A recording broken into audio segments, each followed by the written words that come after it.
Nobody explained the system. You just watched it run. The tin on the shelf. The neighbor who held the money. The party thrown on a Thursday because rent was due Friday. Nobody called any of it a strategy. It was just what you did. And the house ran. And the lights stayed on. 25 of those systems are laid out here. Every one of them real. Most of them forgotten. Section 1. The rent party. A red light bulb in the window was all the advertisement you needed.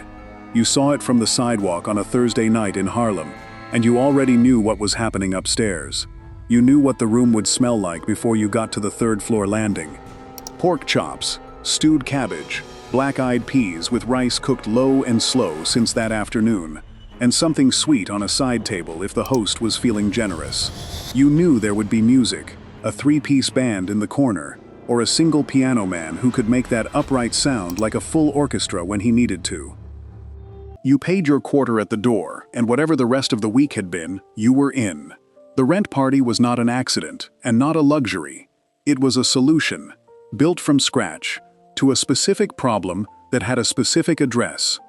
By 1920, Harlem held roughly 75,000 black residents packed into a neighborhood that had been built for far fewer. The Great Migration was still running, pulling families north out of Jim Crow's grip, and each new arrival needed somewhere to sleep. Landlords understood the arithmetic perfectly. Black tenants had nowhere else to go, so they could charge more, and they did. Contemporary surveys from that era found that black renters in Harlem were paying around 30% more per room than white working-class New Yorkers for housing that was no better, and often considerably worse. A family making a modest wage at a factory or in a laundry or cleaning someone else's house could find, by the middle of the month, that the rent was sitting just out of reach. Banks had no interest in that family's problem. The neighborhood had no social program built for it. What the neighborhood had was people, and enough trust to turn a Thursday night into a solution. The mechanics of a rent party were not complicated, and they did not need to be. The host circulated a small printed card through the neighborhood in the days beforehand, usually no bigger than a playing card, often carrying a short rhyme at the top to catch the eye and set the mood. Someone made food, sometimes all day. Word moved through churches, through workplaces, through the building's own stairwells. On the night, you paid admission at the door, usually a quarter, which in 1929 amounted to roughly $5 in current value. Food sold separately. If the apartment was large enough, the furniture got pushed against the walls to open up a dancing floor. If it was not, people danced anyway, pressed close together in whatever space the room offered, and the dances that came out of those crowded rooms developed their own vocabulary. The Lindy Hop, which later moved from Harlem apartments to the Savoy Ballroom, and from there to dance floors across the country, was partly shaped by the physical fact of dancing, in a space that forced improvisation. The pianist was the engine of the whole event. What developed in those rooms during the 1920s and 1930s was a style called Harlem Stride, a technically demanding approach built on alternating bass notes in the left hand, while the right hand ran melodic lines above. It required a level of musicianship that could hold a packed room's attention all night without amplification. Fats Waller played these parties. James P. Johnson played them. Willie the Lion Smith played them. None of them played for free, but the rate was low, and the exposure was real, and the music that came out of those evenings moved outward into the mainstream jazz tradition and never fully left it. Langston Hughes attended enough rent parties that he began collecting the promotional cards people handed out beforehand. He wrote in a 1957 column in the Chicago Defender that when he first came to Harlem, the rhymes printed at the top of those cards caught him as a poet, and he saved them over the years until he had a significant collection. The cards mattered to him because they showed the wit and the defiance in the enterprise. The way people dressed up a financial emergency in language that made it feel like an invitation rather than a plea. There was pride in that. There was also, underneath the pride, the plain fact that it worked. A well-attended party on a Thursday could clear enough to pay Friday's rent and still leave something for groceries. The rent party spread beyond Harlem, to Chicago's South Side, to Detroit's Black Bottom neighborhood, to Washington and beyond, wherever black families faced the combination of low wages and inflated housing costs that defined segregated urban life across the first half of the century. The practice began fading during the 1940s and into the 1950s, not because the need disappeared, but because the conditions that made it so essential shifted. Wartime factory wages rose. The entertainment economy slowly opened more options to black residents. A generation of families moved from renting into ownership, which carried its own constraints but removed the immediate monthly cliff of an impossible rent bill. The parties did not end so much as they became something else: the house party in a looser form, the fundraiser, the cookout. The emergency had been slowly redesigned around the edges of the community's own making, until the original shape of it was no longer recognized as what it was. Nobody explained the history while the music was playing. You just paid your quarter and stepped inside. What you just saw was a whole financial system running inside a living room, on a Thursday, because the official system had already closed its door. Next, we go back further, to a network that ran not between apartment buildings but across entire states. And the man who built it started by selling rides on a backyard swing. Section 2. The Burial Society. Somewhere around age 11, in his grandmother's yard in Demopolis, Alabama, Arthur George Gaston figured out a principle that he would spend the rest of his life applying. His grandmother's house had the only swing in the neighborhood. The other children wanted to ride it. Gaston started charging them. The admission was 1 button, or 1 pin per ride, because Demopolis children in 1903 did not have pennies to spare, but buttons were something everyone could find if they looked. He later said it was the first moment he understood that people will pay for something they need or want, and that if you are the one holding the thing they need, you have the beginning of something real. That principle followed him from Demopolis to Birmingham, from Birmingham to the coal mines at Tennessee Coal and Iron Company in Fairfield, where he earned $3.10 a day, doing some of the most dangerous work in Alabama. He saved 2/3 of his wages. He sold boxed lunches his mother cooked, moving them through the mine at midday to workers who had no other option. When he had enough from the lunches and the savings combined, he started lending money to his co-workers at 25% interest. None of it was charity. All of it was built on the same observation he had made in his grandmother's yard: find a need and fill it. He said those 5 words often enough that they became the closest thing he had to a formal business philosophy. The need he saw most clearly from inside the coal mine was not financial, at least not in the way that word usually lands. It was specific and immediate and urgent. He watched miners die. He watched their families afterward, widows going door to door after a funeral, trying to collect enough from neighbors and church members to cover what the burial had cost. The mining company had no plan for that. The state had no plan for that. Commercial insurance companies in Alabama in the 1920s either refused to write policies for black workers entirely or offered them terms that cost significantly more and paid out far less than what white policyholders received for the same premium. The gap between what a black family needed when someone died and what any official institution was willing to provide was wide and consistent, and no one in power was moving to close it. So in 1923, Gaston founded the Booker T. Washington Burial Society. Members paid 25 cents a week into a shared fund.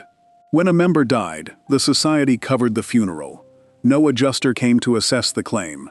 No waiting period. No fine print designed to reduce the payout. The money moved from the community to the funeral to the grave, and the family kept their dignity while they were doing the hardest thing a family ever has to do. Black ministers across the Birmingham region understood immediately what Gaston was offering and began recommending the society to their congregations from the pulpit. In the Alabama of the 1920s, a pastor's endorsement was not a small thing. It was the most trusted recommendation in the community, and Gaston built his early network on it. The Burial Society was the trunk of a tree. Everything that followed grew from it. By 1932, Gaston had converted the society into the Booker T. Washington Insurance Company, expanded to cover life, health, and accident. He and his father-in-law opened Smith & Gaston Funeral Directors near Kelly Ingram Park in downtown Birmingham, which gave him a direct stake in both the insurance side and the burial side of the same transaction. He opened 2 cemeteries. He started casket manufacturing. Each business solved a problem the last one had revealed, and the same principle that charged a button for a swing ride was running all of it. The Booker T. Washington Business College came next, in 1939, because Gaston noticed a shortage of qualified clerks and typists to run his own growing enterprises, and decided to train them himself. The Citizens Federal Savings and Loan Association came in the early 1950s because black residents in Birmingham could not get mortgage loans from white-owned banks and needed somewhere to put money that would actually lend it back to them. A motel followed in 1954 because black travelers visiting Birmingham had no other safe place to stay. The motel would later become the headquarters of the 1963 Birmingham campaign. Martin Luther King Jr. planned strategy there. The building still stands. By the time Gaston died in 1996 at the age of 103, his holdings were estimated at $40 million. He had started with a swing, a button, and the understanding that a community locked out of every official institution still had needs, and that those needs, reliably met, were the foundation of something that could not be taken away. Gaston was not exceptional because he escaped poverty. He was exceptional because he looked at what the community lacked and built the infrastructure himself, one need at a time, without waiting for permission from anyone who had already decided he did not qualify. Nobody handed him a business license. He just kept filling the gap until the gap became a floor. Before we move on, if you're enjoying this analysis, please consider subscribing. It helps the channel tremendously. What Gaston understood about burial was the same thing an older and quieter network had already understood for nearly a century before him, that death was the moment the system most wanted to break you, and that preparing for it collectively was one of the few forms of power that could not be legislated away. The next way families kept the lights on runs through a different kind of institution entirely, one that was never just about faith. Section 3. The Black Church. You stepped off the train in Chicago, and you did not know anyone. You had a name written on a piece of paper, someone's cousin or a woman from back home who had made it north a year before you, and that was the whole map. The city was vast and cold in ways the South had not prepared you for, and the factories were hiring but not welcoming, and the rooming houses were full, and the landlords were not always honest about what full meant. The church at 3101 South King Drive had social workers standing on the platform at the 12th Street train depot when the southbound trains arrived. They were not there to hand out pamphlets. They were there to meet you, walk you somewhere, and make sure you had a place to sleep before dark. Olivet Baptist Church, in Chicago's Bronzeville neighborhood, was founded in 1850, old enough to have been an active stop on the Underground Railroad before the Civil War. By 1916, when Pastor Lacey Kirk Williams took over its leadership, the Great Migration was beginning to reshape every major northern city, and Olivet made a deliberate decision to reshape itself alongside it. The congregation stopped being only a congregation. It became, in the language of a Princeton religion scholar who studied it decades later, a national model for how a church could support people's material needs alongside their spiritual ones. By the 1920s, the church was running 40 separate organizations covering social, cultural, and economic purposes, housing referrals, daycare, Chicago's first kindergarten program, an employment bureau that connected newly arrived workers with jobs before the white-run agencies would consider their applications. The congregation reached 11,000 members in that decade and kept growing, hitting 20,000 by the 1940s. Making it for a time the largest Protestant congregation in the world. That growth, as the church's own historians noted, was a direct result of its social services. People joined because the church was meeting them at the platform. This pattern was not unique to Chicago or to Olivet. In Birmingham, the connection between church and financial institution was even more explicit. William Reuben Pettiford became pastor of the 16th Street Baptist Church in 1883. The same building that would become one of the most recognized addresses in the civil rights movement 80 years later. What Pettiford noticed from the pulpit was what Gaston would notice from the mine, a gap between what the community needed and what any existing institution was willing to provide. He watched a husband and wife die, leaving behind 2 children and an estate worth roughly $10,000, a sum equivalent to more than $250,000 today. The estate evaporated because no one in the family's circle had the financial standing to post the bond required of an estate administrator. The money simply ceased to exist, absorbed by a legal process built for people who already had resources. Pettiford decided the church needed to solve that problem structurally. In 1890, he founded the Alabama Penny Savings Bank, the first black bank in Alabama, built on the principle that a community's earnings, pooled and lent back out to itself, could accomplish what no white-run institution was going to do voluntarily. The church was the institution you could always walk into, in any city, in any decade. It was the one place where the sign outside did not tell you to use a different door. That simple fact gave it a gravitational pull that went far beyond faith. It was the place where you heard about the job opening before it was posted anywhere else, where the woman in the third pew left knew someone who had a room to rent in a decent building, where the deacon who ran a small business might extend you credit because he had seen you every Sunday for 6 months and knew your character in a way a bank's loan officer never would. The information network that ran through a black church in the first half of the 20th century was as sophisticated as anything the official economy had to offer. It was just invisible to the people who wrote the history books, because it did not happen in offices. In Detroit, Second Baptist Church was running that same system during the migration years. Migrants who arrived at the train station and made their way to the church could be housed in the building itself while they looked for permanent rooms. The congregation provided material support alongside spiritual support, and the distinction between the two was, in practice, almost impossible to draw. A church that housed you, fed you, connected you to work, and told you which landlords were honest and which ones were not, was not operating as a charity. It was operating as an infrastructure, one that the city's white institutions had no interest in providing, and that the community had built for itself, out of necessity and mutual obligation. That infrastructure outlasted the specific crises that created it.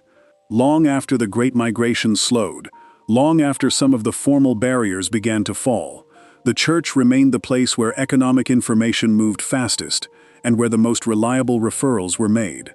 A pastor's endorsement meant something specific and concrete, as Gaston had understood when he built his burial society on minister recommendations. It meant that someone with standing in the community had looked at you and decided you were trustworthy. In a world where the official credit system had already decided you were not worth the risk, that endorsement was a form of currency. Nobody called it a financial network. It was just where you went on Sunday, and then again on Wednesday, and it happened to be the place where the lights stayed on. The church connected you to the community that was already there.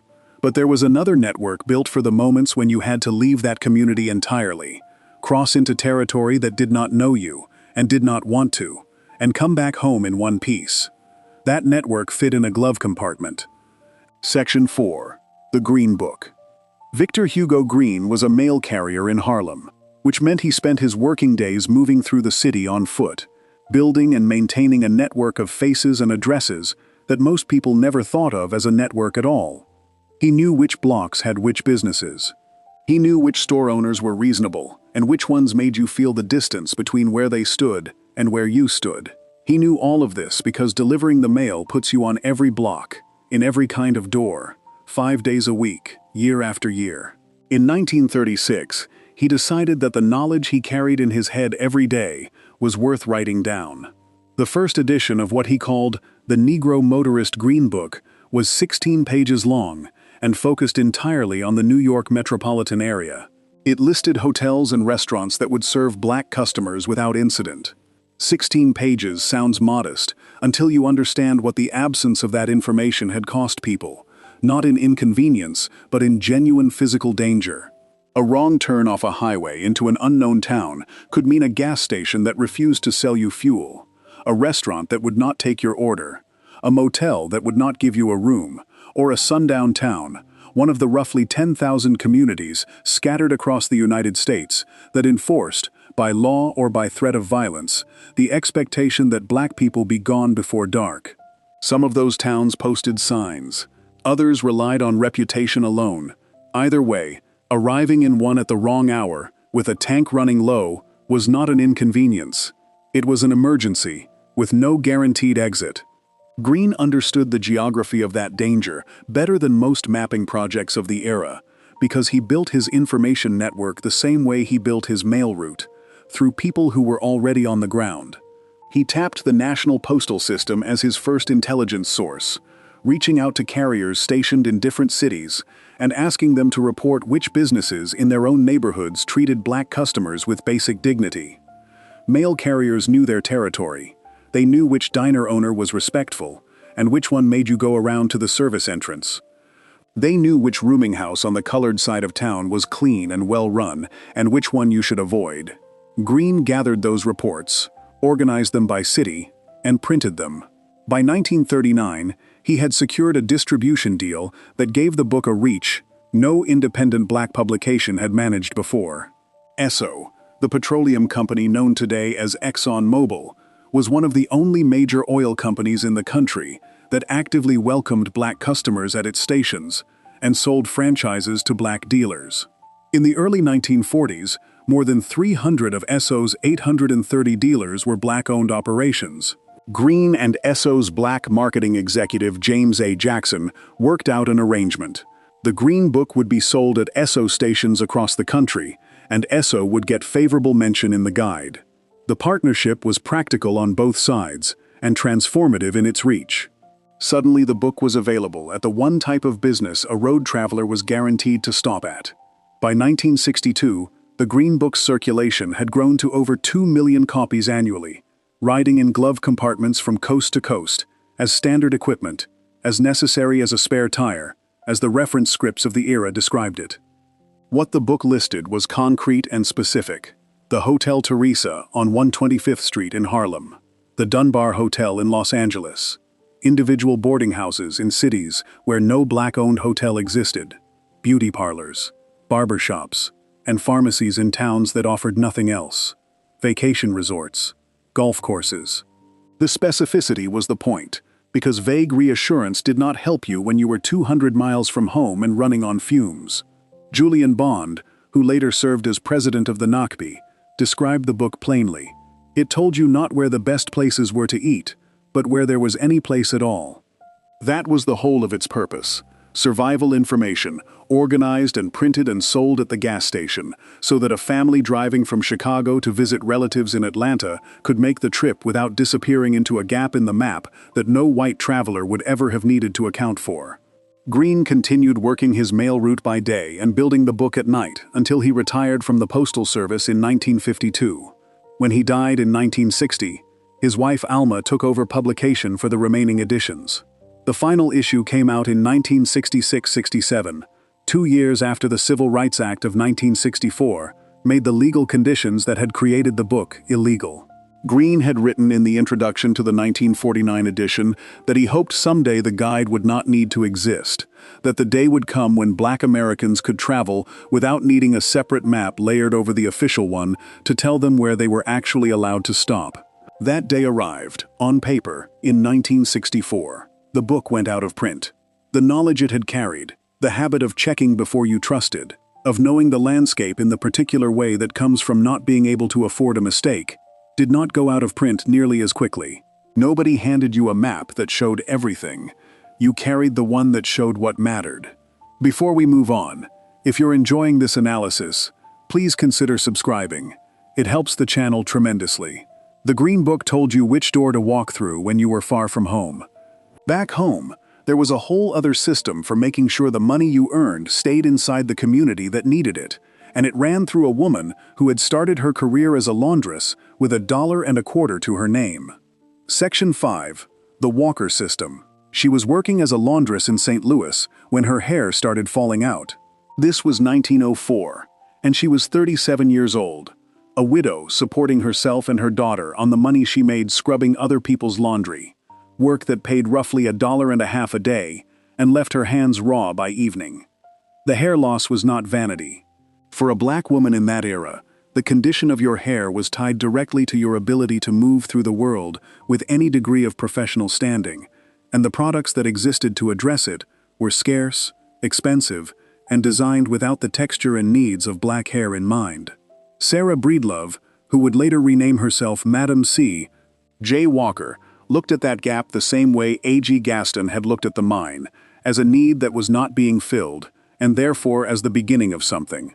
She spent a year working as a sales agent for Annie Turnbow Malone, a black entrepreneur who had already built a small hair care business in the Midwest under the Poro Company name. Malone had figured out part of the problem. Breedlove worked in her network, learned the territory, and then moved to Denver in 1905 with $1.25 to her name and the outline of her own formula. She began mixing her own preparations in her washtub and selling them door to door in the Denver neighborhood where she lived, calling the product the Madam C.J. Walker Wonderful Hair Grower. She told it to every woman who would answer a door. She told it in churches and in the back rooms of shops, and wherever 2 or 3 women were gathered in the same place. By 1910, she had enough capital and momentum to relocate to Indianapolis, a city with railroad access for distribution and a large black population, and build a factory. What she built was not simply a product line. It was an employment system. The Walker Method, as she formally structured it, trained black women as licensed beauty culturalists, a term she preferred to beautician because it carried more professional weight, and she understood that weight mattered to women, who had spent their entire working lives in roles that carried none. Graduates of her training program, which she called Lelia College, went out into communities across the country, carrying a standardized kit of Walker products and a credential that allowed them to set up their own businesses. The kit included the preparations, the application tools, and the technique. The credential included the right to use the Walker name and to sell the products to other women on commission. By 1917, Walker had trained roughly 20,000 agents working across the United States and into the Caribbean. By the time of her death in 1919, the number attached to her company's total workforce had grown to approximately 40,000, the overwhelming majority of them black women. The significance of that number runs deeper than employment statistics. Black women in the early 20th century had access to an extremely short list of paid occupations: domestic work, laundry, field labor, a small number of teaching positions in segregated schools. The Walker system created a category that had not existed before: a mobile, self-directed, commission-based sales career that a woman could enter without a loan, without a white employer's approval, and without leaving her own community. The entry cost was the training and the kit. The income was determined by how hard she worked and how well she built her own client base. Many Walker agents earned more per week than they had previously earned per month in domestic service. Some became the primary breadwinners in their households. Some opened their own salons. The Walker Organization reported in 1917 that its agents were collectively earning wages that had lifted families across hundreds of cities in ways that no single employer or institution had managed to replicate. Walker herself earned enough to build a townhouse in Harlem, a country estate called Villa Lewaro in Irvington-on-Hudson, designed by black architect Vertner Tandy, and a manufacturing facility in Indianapolis that still stands. She donated the largest gift the NACO had received up to that point to its anti-lynching campaign. She funded scholarships for women at the Tuskegee Institute. She convened a meeting of her national agents in 1917 and led them in drafting a letter to President Woodrow Wilson protesting the lynching of black men in East St. Louis. She understood that the money she made was not separable from the condition of the community it came from, and she used it accordingly. What she had identified was not just a market. She had identified the complete absence of an economic pathway for a specific group of people, and she had built one from scratch using the only capital she had in 1905, a formula she had mixed herself, $1.25, and the willingness to knock on a stranger's door.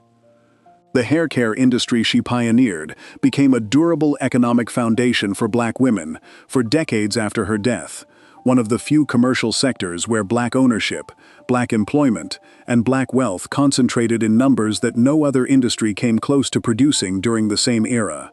Nobody gave her a market. She built one door by door until there were 40,000 doors open. What Walker built ran on commission and a kit that a woman could carry in one hand. The next system on this list ran on something even more portable: a coin, a weekly collection, and the unshakable understanding that nobody was coming to save you if you didn't save yourself first. Section 6. The Credit Union. Every spring, the math worked against you before the seed was even in the ground. You needed fertilizer. You needed seed. You needed tools and feed for the mule, and food for your family, until the harvest came in. You had none of those things, and you had no cash to buy them, because last year's harvest had gone to pay last year's debt and left you where you started. So you went to the supply store, the one the merchant ran on the edge of the county, the one with your name already written in his ledger from the year before, and you bought on credit. The interest rate on that credit ran anywhere from 25 to 60%, depending on how much the merchant thought he could extract from a farmer who had nowhere else to go. At harvest, he collected. If the crop came in light, the debt carried forward. If it came in strong, the price of cotton was often low enough that strong did not mean enough. Either way, you started the next spring in the red, and the spring after that, and the merchant's book kept growing in one direction. Thomas B. Patterson was a farmer in Landis, North Carolina, in Rowan County, and he knew that arithmetic as well as anyone working the land in 1918 knew it. He was 53 years after the end of slavery, and the cropland system was still the dominant financial reality for black farmers across the South, a machine designed to produce perpetual debt rather than any reasonable return on labor. The banks would not lend to him. The supply stores charged what they wanted because there was no competition for his business. If a fellow farmer needed money and came to him directly, Patterson had no structure for that either, no formal way to pool the resources of the community and turn them into credit at a rate that did not strip the borrower bare. In April of 1918, he organized 22 neighbors, and they put in a combined total of $126. That was the entire starting capital. No building, no professional staff, no charter from a white-run institution. North Carolina had authorized credit unions 3 years earlier in 1915, placing them under the oversight of the state agricultural department, and Patterson used that authorization to give the Piedmont Credit Union a legal structure. The founding members made purchases cooperatively, buying food, fertilizer, and farm supplies together in bulk, so that the collective got a better price than any individual negotiating alone. When a farmer needed a cash loan, the credit union offered it at a fixed rate of 6%. 6%, against the 60% the supply store had been charging. The difference was not a matter of degree. It was a different world. Patterson wrote about it himself in a 1920 article, published in a journal called The Southern Workman, which was one of the first detailed accounts to document what Piedmont had accomplished. He described the small North Carolina farmer as having been victimized for decades by the credit system as it then existed, and he pointed to cooperative finance as the only practical way to relieve that burden. His language was careful and specific, not rhetorical. He described how the model worked, what the interest rate was, what farmers could now buy in the open market instead of at inflated store prices, and how the relief translated into real improvements in yield and in the ability to carry the farm forward from one season to the next. By the end of 1919, the membership had grown from 23 to 82. Total resources had reached $1,347. By 1920, 13 additional black credit unions had formed across North Carolina, each one organized on the same principle that Patterson had proved in Landis. The model held because the principle it was built on was sound. A community that pools its resources and lends to itself at fair rates is not dependent on the goodwill of any institution that has already decided it is not worth serving. Piedmont members did not need a white man to vouch for their character at a bank, which was the actual requirement for a black farmer seeking a loan from a white-controlled institution at that time. They needed each other, and they already had that. What they had built was a way to turn mutual trust into a formal financial instrument, to give the trust a structure that could survive individual hardship and grow. In Richmond, Virginia in 1936, 10 black teachers who had been denied access to mainstream banking institutions pooled their own money on exactly the same principle and formed what is now the Richmond Heritage Federal Credit Union, the last black-owned financial institution in that city. The teachers had stable incomes and no mechanism to leverage them until they created one themselves. A decade later, the Montgomery Improvement Association, the organization that coordinated the Montgomery bus boycott, applied for a federal credit union charter. The application was denied, on the stated grounds that the membership was too broad. But the attempt itself was part of the same long thread. The understanding that economic self-sufficiency and political resistance were not two different projects. They were the same project. Nobody extended that line of credit. 23 farmers pulled it out of $126 and made it themselves. Before we move on, if you're enjoying this analysis, please consider subscribing. It helps the channel tremendously. 6% against 60% was not a small difference. It was the difference between keeping your land and losing it. And keeping the land was the whole argument, because the land was the one thing the system wanted most, and could not take from you as long as you held the paper. The next way on this list is about exactly that, what it meant to hold the paper, and what it cost to keep it. Section 7. The deed. Your grandfather knew where the deed was. He had always known. It was not in a filing cabinet, and it was not in a safe deposit box at the bank, because neither of those options carried the right weight of certainty for a document this important. The deed was somewhere in the house, in a specific location that every adult in the family had been told about, and that the children would be told about when they were old enough to understand what they were being told. The land was real. The paper that proved it was real was the only thing standing between the land and the people who wanted it, and losing that paper was not an option. In 1910, black farmers in the United States owned between 14 and 16 million acres of land. That number is the high point. It represents 45 years of accumulation after emancipation, built acre by acre by people who had arrived at freedom with nothing, who bought land when they could, with money saved from wages that were kept deliberately low, who traded labor and favors and whatever they could spare to get a piece of ground with their name attached to the legal record of it.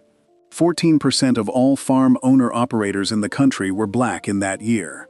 It was the closest the community ever came to a real foundation in soil. What happened after 1910 was not a natural decline.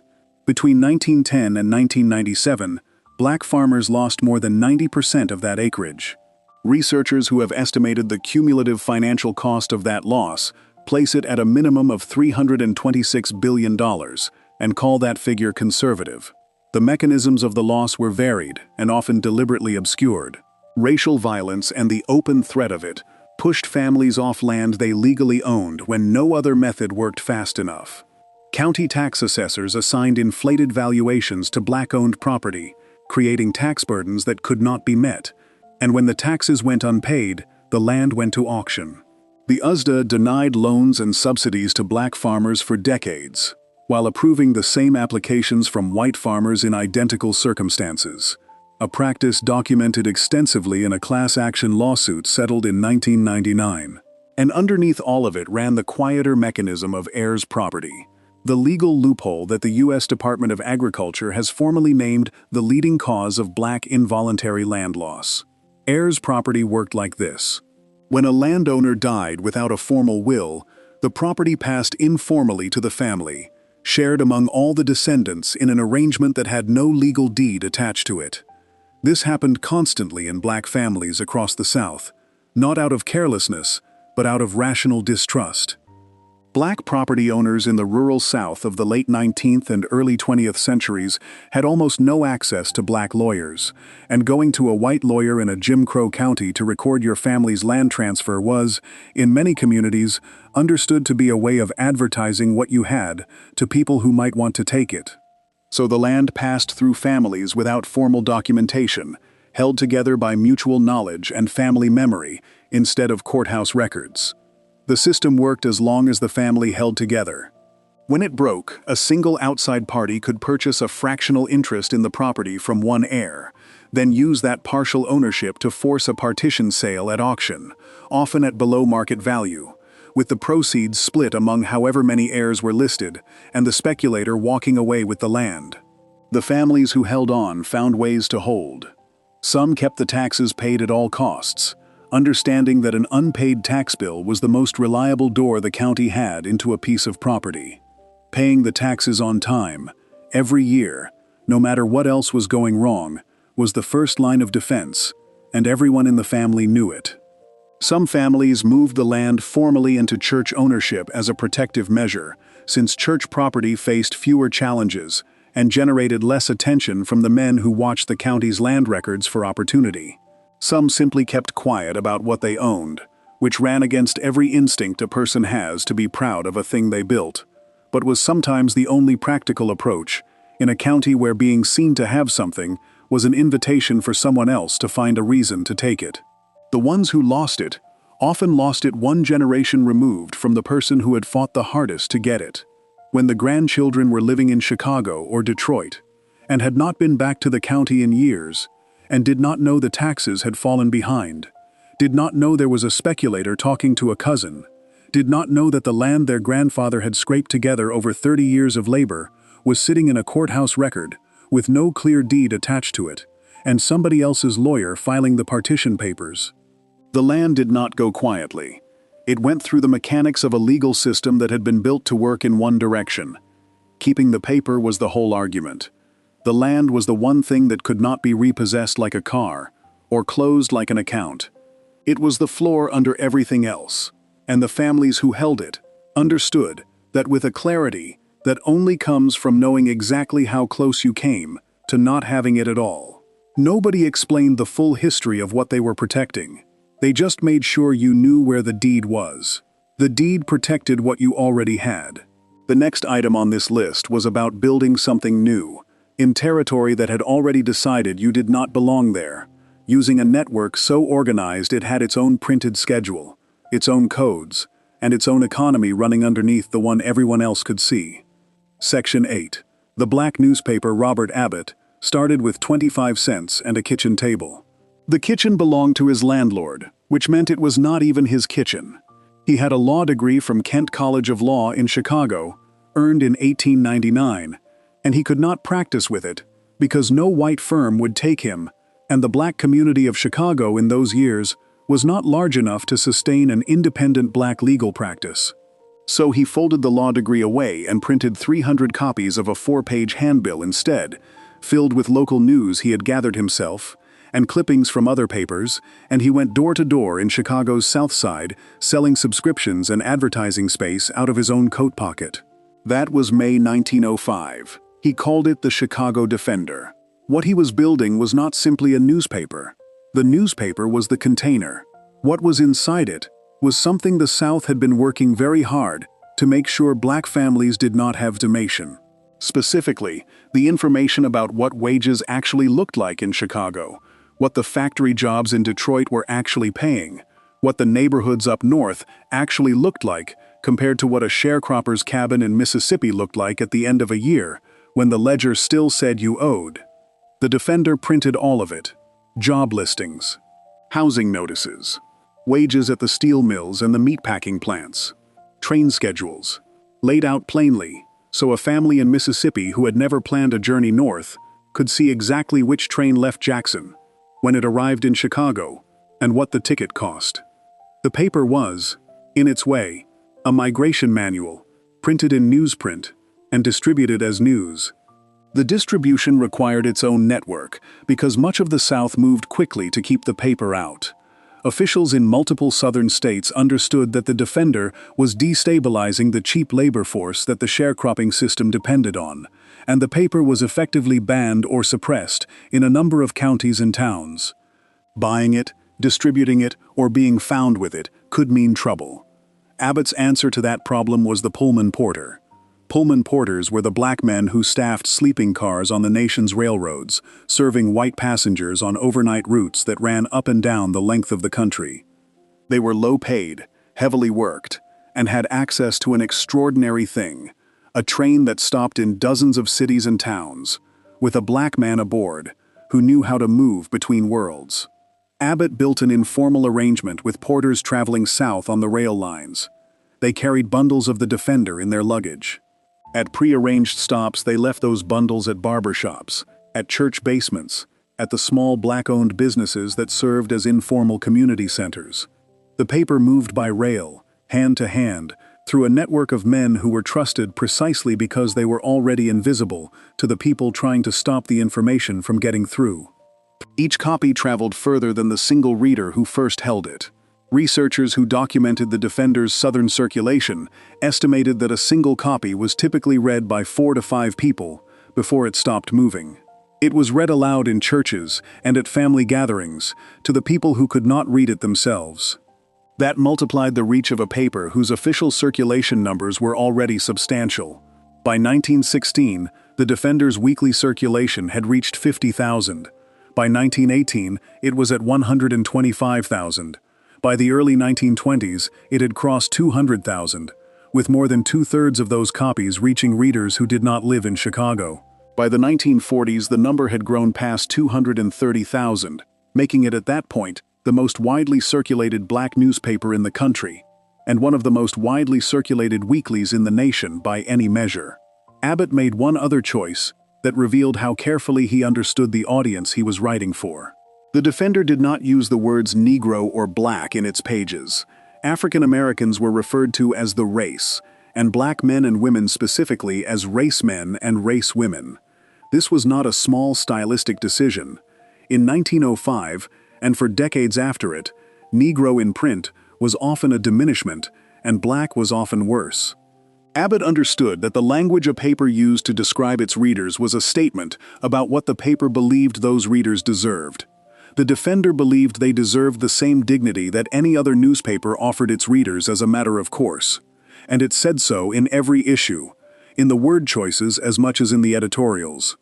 What the Defender produced, beyond the journalism and beyond the migration guidance, was a sense of a national black community that existed across city lines and state lines and the Mason-Dixon line. When a lynching happened in Georgia, a family in Chicago read about it the following Saturday. When jobs opened in Cleveland, a farmer in Alabama knew about it by the following week. The paper was the first thing that let dispersed black Americans feel the shape of a country that was simultaneously theirs and determined to exclude them. And it let them see not just the exclusion but the openings, the routes, the wages, the addresses, the specific practical information needed to move from one condition toward another. 300 copies in a borrowed kitchen in 1905 became the most important information network in black America within 15 years. Nobody handed Abbott a platform. He built one, 25 cents at a time. Before we move on, if you're enjoying this analysis, please consider subscribing. It helps the channel tremendously. The Defender told you where to go and what to expect when you got there. The next item on this list is about what happened once you arrived somewhere new and needed to earn. In a city that would hire you for the hardest jobs and the lowest wages, and still find ways to make sure the money left the neighborhood before the week was out. Section 9. Black Wall Street. Ottawa W. Gurley was born on Christmas Day 1867 in Huntsville, Alabama, to parents who had been enslaved, and he understood something that most economic theories of the time did not bother to address: that a community locked out of the mainstream economy still had an economy, and that economy could be directed. In 1906, he took 40 acres of land on the north side of Tulsa, Oklahoma, land that white buyers had largely passed over, and he made one decision that changed the trajectory of everything that followed. He would sell it only to black buyers. No exceptions. What he was building was not a neighborhood in the casual sense. He was building a closed loop. Gurley's first business on the land was a rooming house on what became Greenwood Avenue. A grocery store followed. He began loaning money to other black residents who wanted to start businesses but had no access to capital from white-controlled banks. Word spread about what was happening in North Tulsa, and people came. From Arkansas, from Mississippi, from the Deep South where oil money had not reached and Jim Crow had settled in for a long stay. They came because Gurley and a real estate partner named J.B. Stratford, who had been born into slavery in Kentucky and later become a lawyer, had built something that did not exist in most American cities. A place where a black person could own land, open a business, hire employees, borrow money, see a doctor, go to the theater, stay in a hotel, and send their children to school, all within the same few square blocks, without asking a white institution for anything. By 1921, the 1921 City Directory recorded 191 black-owned businesses in the Greenwood District. 2 newspapers, 2 schools, a library, a hospital, a bus line operated by an entrepreneur named Simon Barry, who had also organized a charter plane service, one of only 6 black families in the state of Oklahoma who owned private aircraft at that time.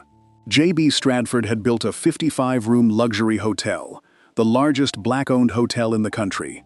John and Lula Williams had opened a candy shop, a theater, a rooming house, and a garage. Mabel B. Little ran a beauty salon. There were law offices and dentists and tailors and grocers, the full architecture of a functioning city, built inside a city that had decided black residents did not fully belong to it. What happened to the dollar inside Greenwood is the number that historians return to when they try to explain what made the district different from every other black neighborhood in the country during that era. Estimates from researchers who have studied the district's economy place the figure at somewhere between 19 and 100 times. That was how many hands a dollar passed through inside Greenwood before it found its way out into the broader Tulsa economy. Some accounts suggest a single dollar could remain in circulation within the community for close to a year before leaving. Those numbers carry some variation, depending on the source and methodology. But the principle they describe is documented and consistent. Greenwood was not simply a prosperous community. It was a closed economic system, built by necessity and sustained by deliberate choice, where the money that came in from outside was kept moving inside for as long as possible before anyone spent it somewhere else. The system worked because segregation had removed the alternative. When every white-owned restaurant, hotel, law firm, and doctor's office in Tulsa was effectively closed to you, you built your own, and then you used it, and then the man next door used it, and the woman across the street from him used it after that, and by the time that dollar had moved through the neighborhood 10 or 15 or 30 times, a community that started with 40 acres of overlooked land had built something that looked, to outside observers, like a miracle. Booker T. Washington visited Oklahoma in 1905 and wrote about the prosperous black communities he saw there. He described Black Tulsa as one of the most remarkable examples of black enterprise he had witnessed anywhere in the country. The nickname Black Wall Street came later, coined to describe the particular concentration of wealth and financial activity on Greenwood Avenue. On the evening of May 31, 1921, a white mob entered Greenwood and did not leave until 35 blocks of it were gone.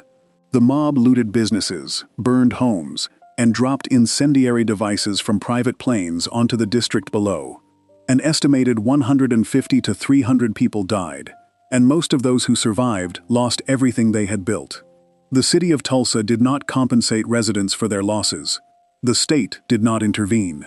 Insurance companies denied claims on the grounds that the destruction was caused by a riot, which their policies did not cover. The residents of Greenwood rebuilt anyway, most of them within a year, with no outside help and no official acknowledgement of what had been taken. A community that had already demonstrated it could build something from nothing, built it again. What Gurley had understood in 1906 was the same principle that Patterson understood in the credit union and that Gaston understood in the burial society, that the money a community earns should move through that community as many times as possible before it leaves, because every time it moves, it does work, and that work compounds. The question was never whether the resources existed. The question was always who controlled the direction they moved in. Nobody built Black Wall Street by accident. They built it on purpose, one lot at a time, from a man who decided that 40 acres of overlooked ground was exactly enough to start. What Greenwood proved could be built in a city. Another generation proved could be built in a single industry. In a labor movement so disciplined, it took 12 years to win, and changed the entire relationship between black workers and organized labor in America. The next way families kept the lights on started on a train. Section 10. The Brotherhood. Every passenger on a Pullman sleeping car knew the porter's name was George, not because they had asked, because they had not bothered to ask, and because calling him George required no effort and carried a specific history that everyone in that rail car understood on some level, even the ones who preferred not to think about it.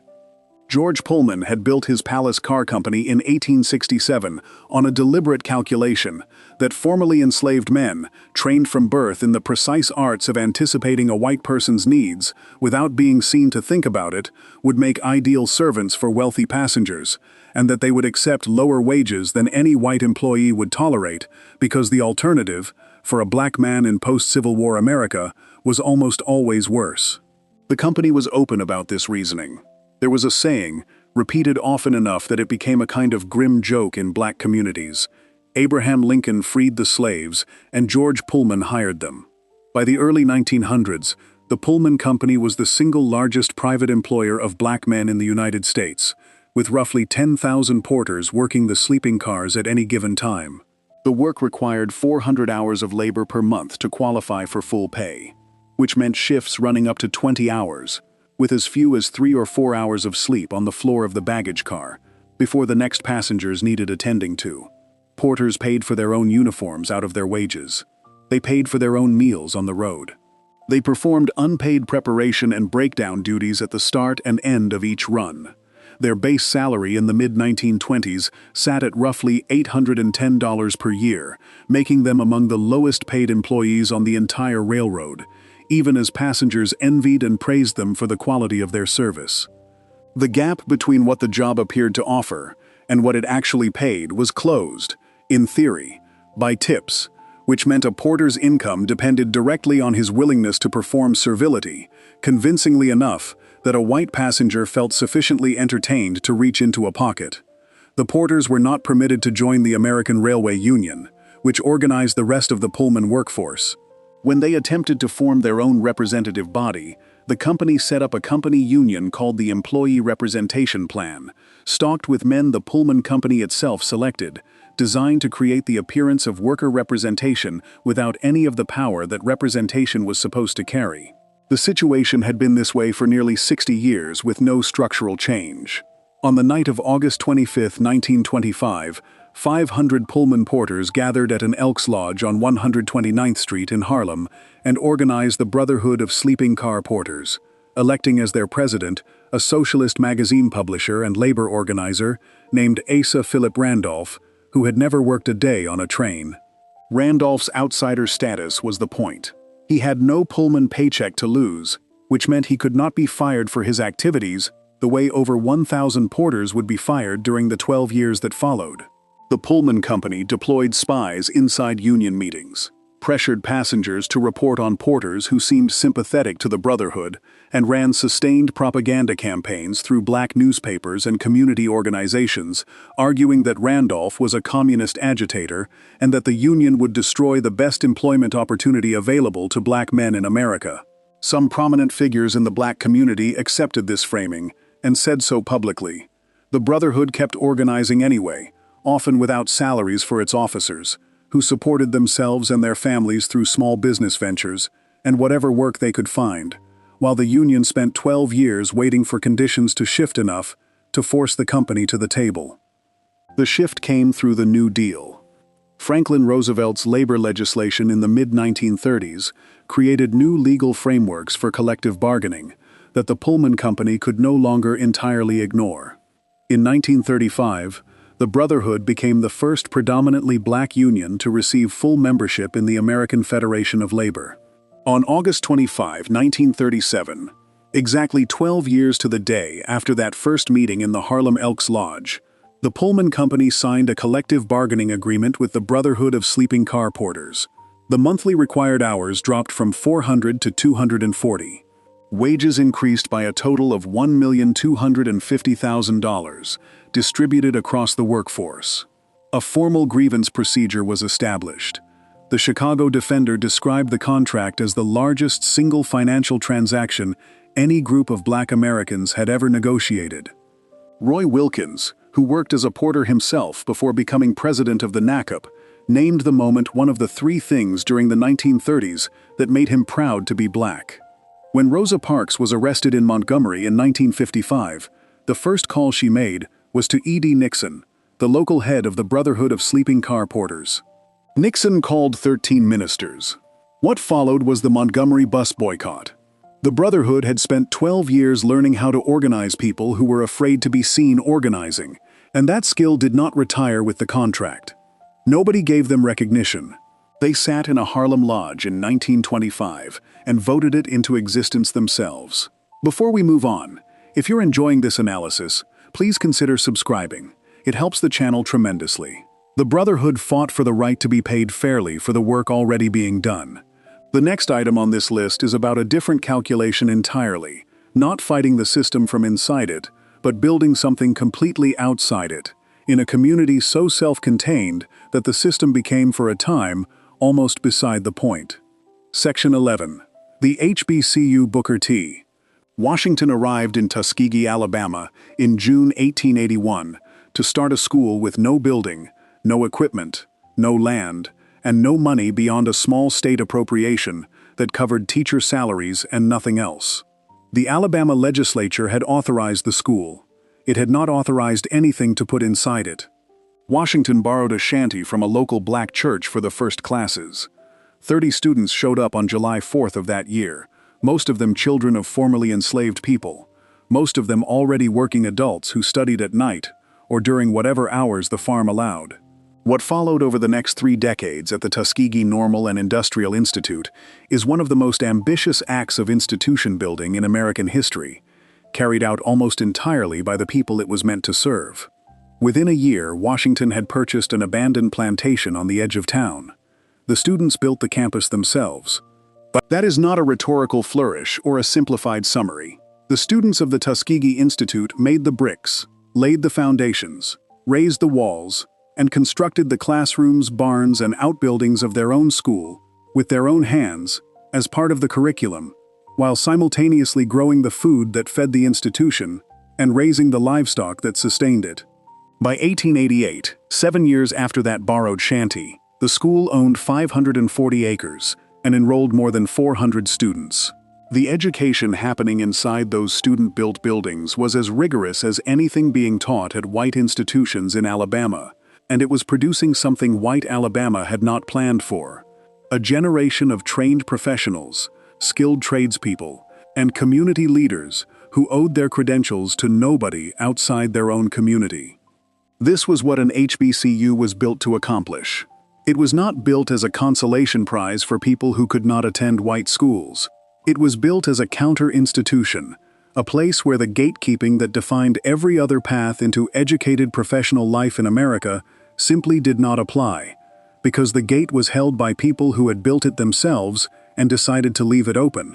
Between 1865 and 1900, more than 90 historically black colleges and universities were founded across the United States, with the largest single-year burst coming in 1867, 2 years after emancipation. They emerged from church basements, from cramped rented rooms, from donated land, from whatever combination of missionary funding, state appropriations, and community fundraising could be assembled at any given moment. They grew Howard in Washington, Morehouse and Spelman in Atlanta, Fisk in Nashville, Hampton in Virginia, and dozens of others across the South and the North that together constituted a parallel system of higher education with its own faculty, its own graduates, its own professional networks, and its own standards.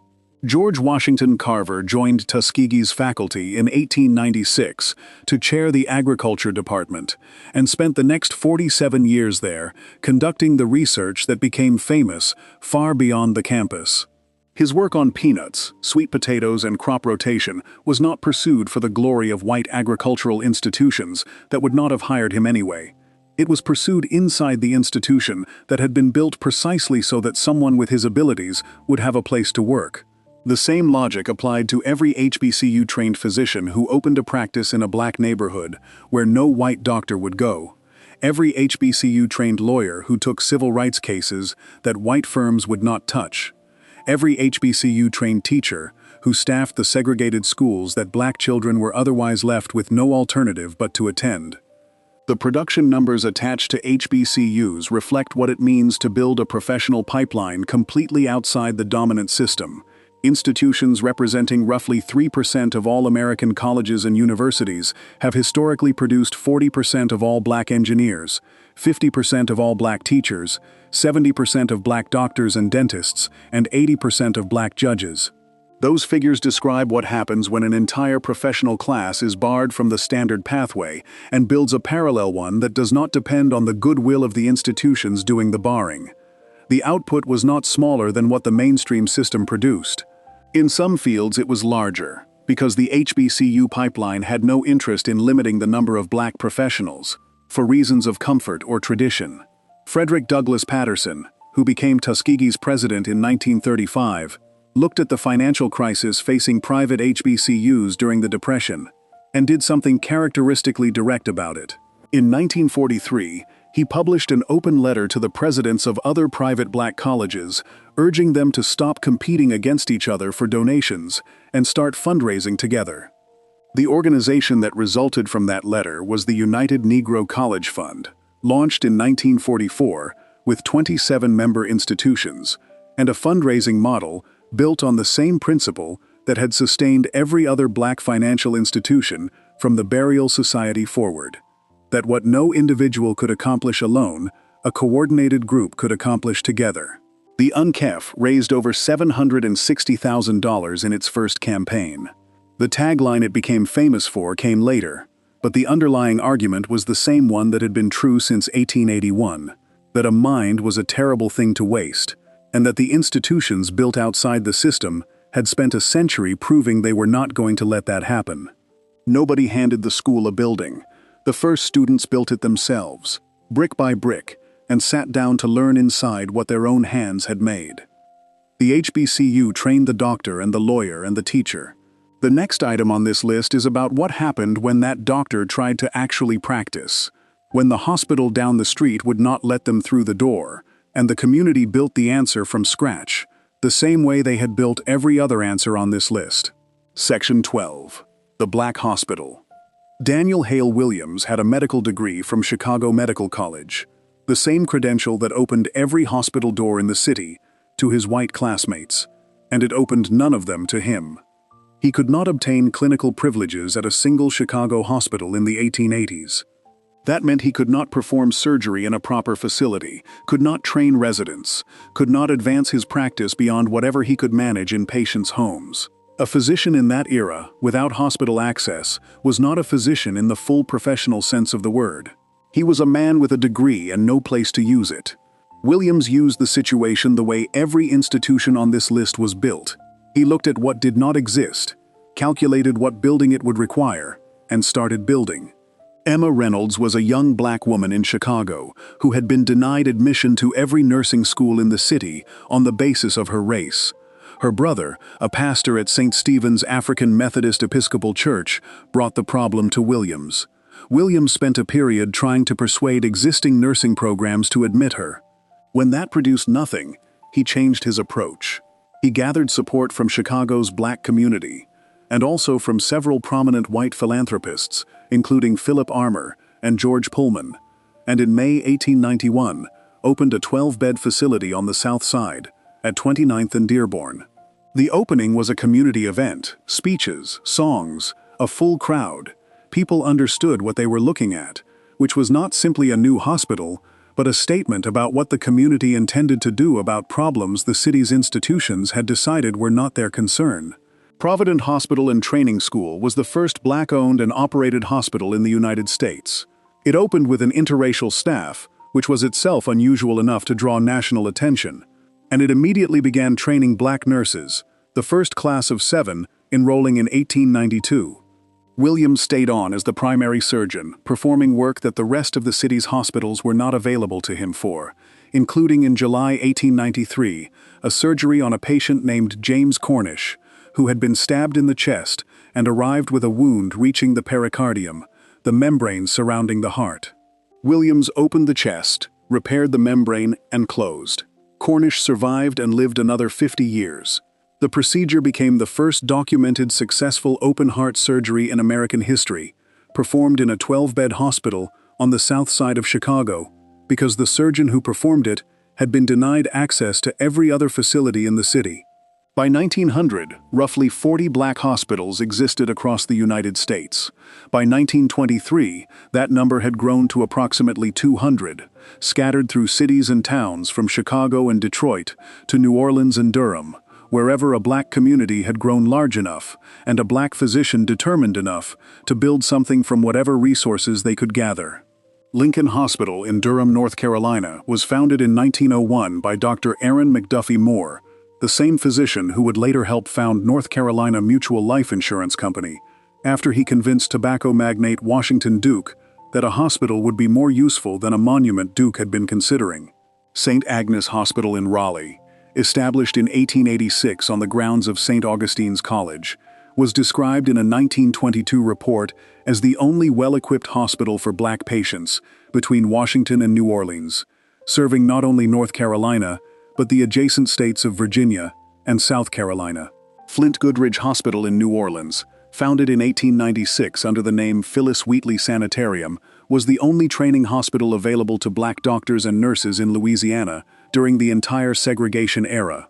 These hospitals were not built because the community preferred separate facilities. They were built because the alternative was no facility at all. A black patient in Birmingham or New Orleans who arrived at a white hospital in a medical emergency might be admitted to a separate ward in diminished conditions, or turned away at the door depending on the year, the city, and the mood of whoever was staffing the entrance. A black physician who had completed medical school at Meharry Medical College in Nashville or Howard University in Washington had no reliable mechanism for obtaining the hospital privileges that would allow them to practice medicine fully, because those privileges were granted by the all-white medical staffs of institutions that were not admitting black physicians. The National Medical Association, founded in 1895 in direct response to the American Medical Association's refusal to accept black doctors as members, spent decades navigating this specific problem without a clean solution. The black hospitals were the solution, imperfect and underfunded, but the only one that existed. By 1944, the number of black hospitals had decreased from its peak to 124, as some of the smaller facilities closed under financial pressure, and others were absorbed or replaced. Of those that remained, only 9 had been approved by the American Medical Association for internships. A fact that members of the AMA freely acknowledged was limited by the need to provide at least some training opportunities for black physicians, rather than by any genuine assessment of quality. The Freedmen's Hospital in Washington, which Williams had reorganized as surgeon-in-chief starting in 1894, reducing its mortality rate from 10% to 1.5% in the process, and Howard University Hospital in the same city were among the institutions that held on long enough to matter to entire generations of black physicians who had nowhere else to train. What these hospitals collectively produced was a black medical profession, not a courtesy arrangement, not a tolerated exception, but a full professional class of doctors, nurses, and surgeons who owed their credentials and their clinical training to institutions their own community had built, run, and kept open against every financial pressure the system could apply. The operating room was just another room in the building nobody else would let them enter. They built the building. Before we move on, if you're enjoying this analysis, please consider subscribing. It helps the channel tremendously. The black hospital was built because the white hospital's door was closed. The next item on this list runs through a door that was technically open but had been designed so that almost nothing useful could come through it, and the community found a way to widen it from the inside. Section 13. The Order of St. Luke.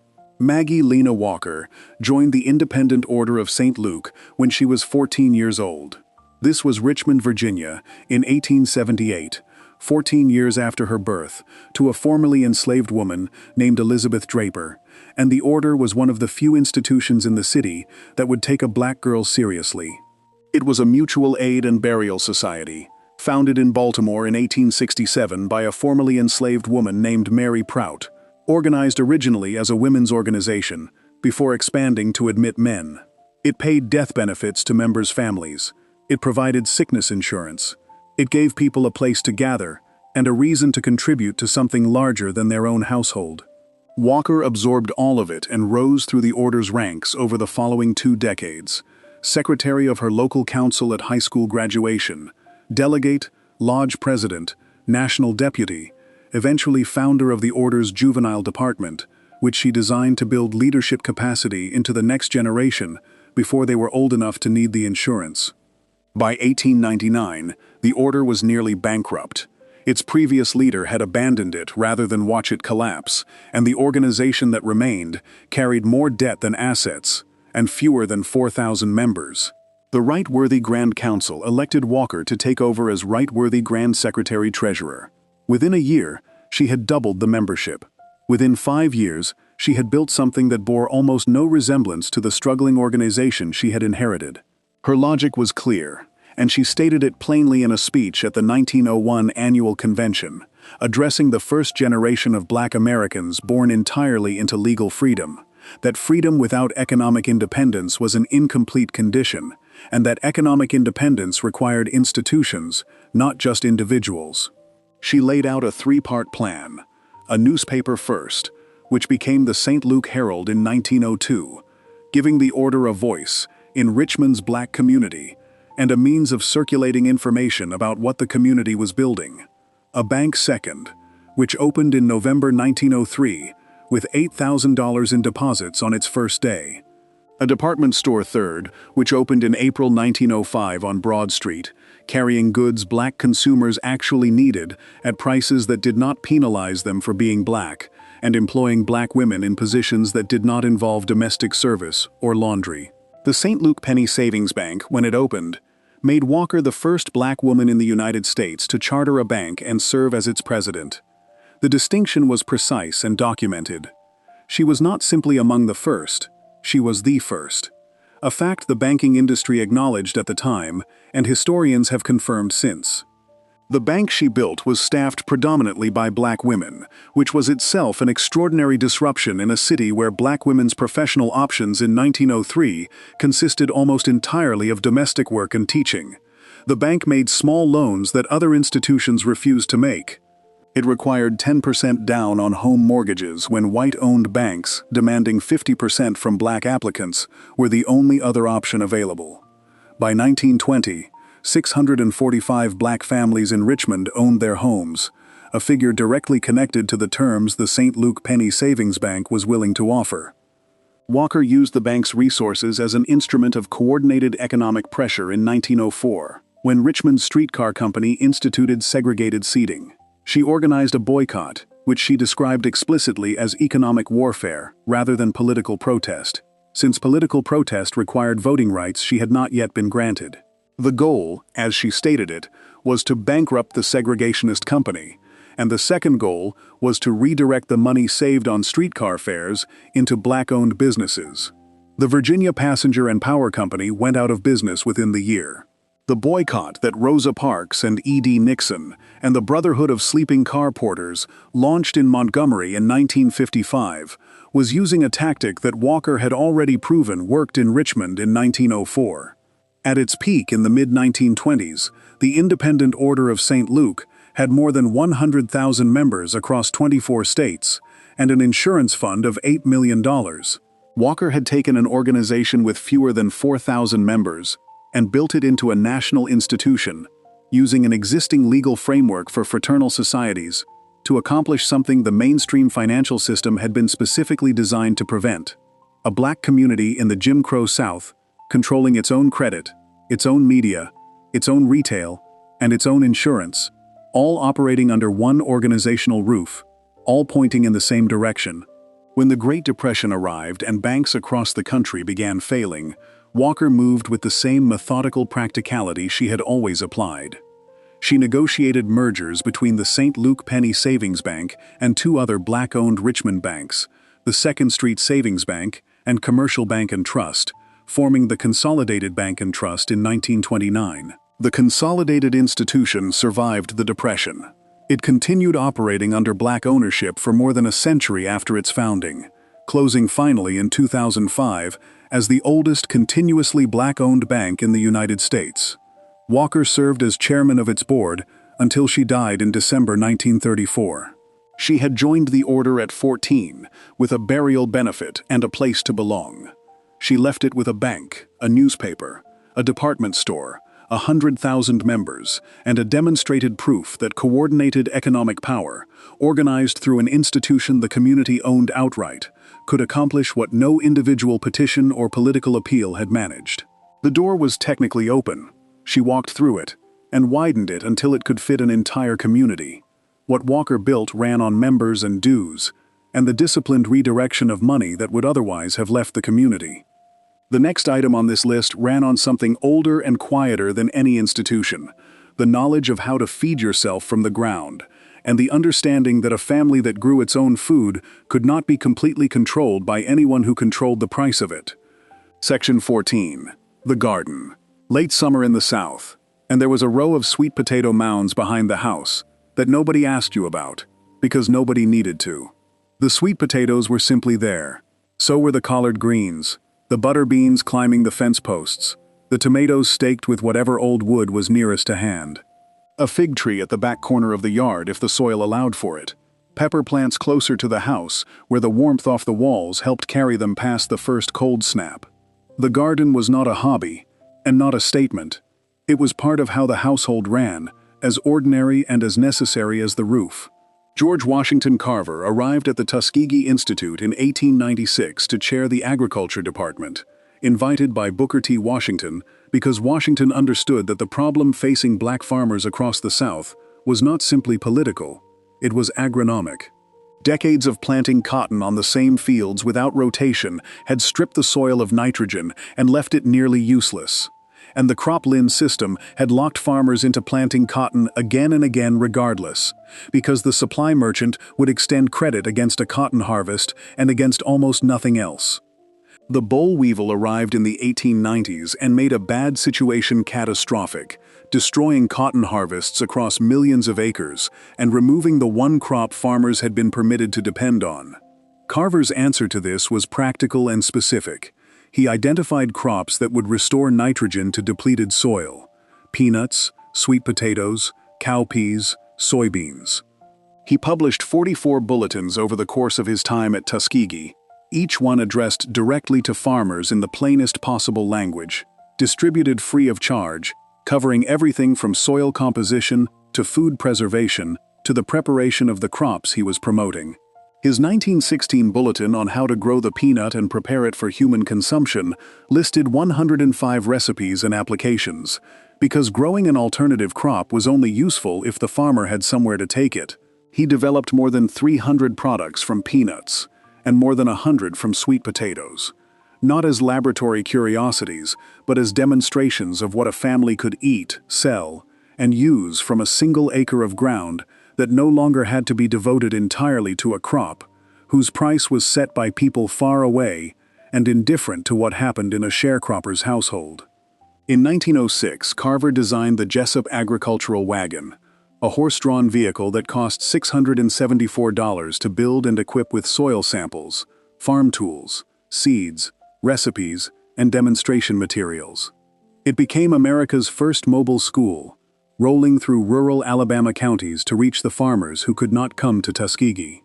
Carver and his colleague Thomas Monroe Campbell, the first black cooperative extension agent in the United States, traveled to farms directly, demonstrating crop rotation on actual soil, showing women how to can and preserve vegetables so that a summer harvest could sustain a family through winter.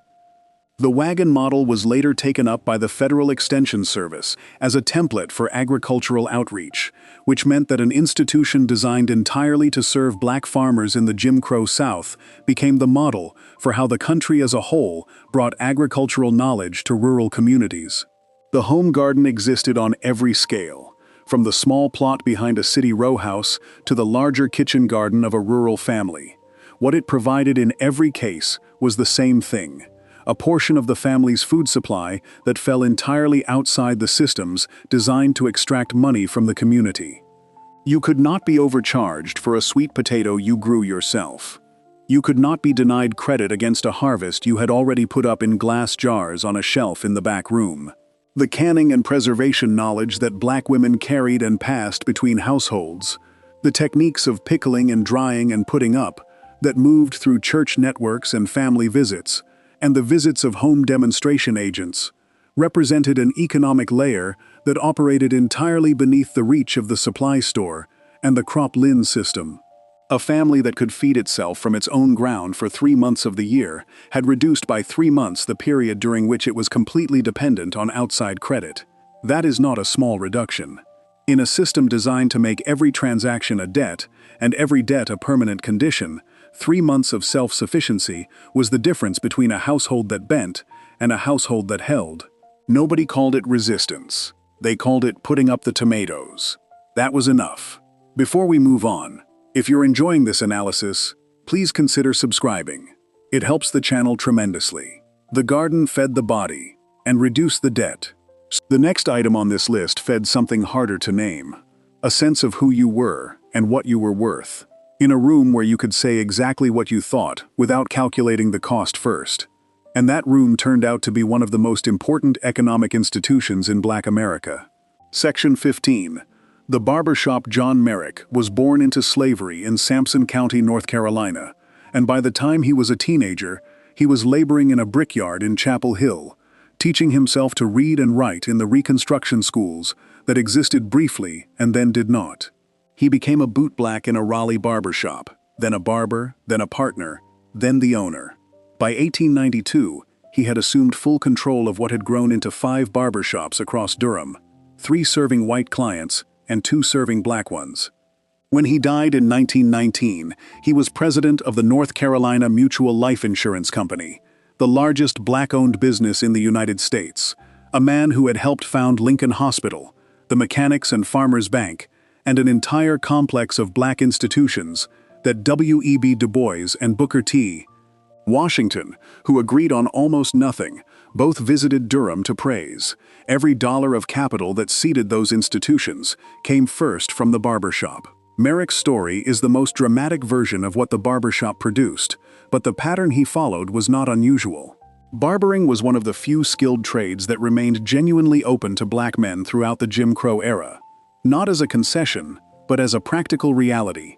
It required physical skill, a loyal clientele, a low capital investment to start, and no property that could be seized or burned without immediate economic consequences for the white customers who depended on it. In the antebellum South, some of the most prosperous free black men in southern cities were barbers. After emancipation, the trade moved with the community, and the shop moved from serving white clients exclusively to serving the black neighborhood that was building itself around it. What the shop became inside those neighborhoods was something no other institution quite replicated. The church was sacred, which meant certain conversations were held back. The street was public, which meant certain conversations were impossible. The barbershop was neither. It was a private space that operated on its own rules, governed by its own customs, invisible to the world outside its windows.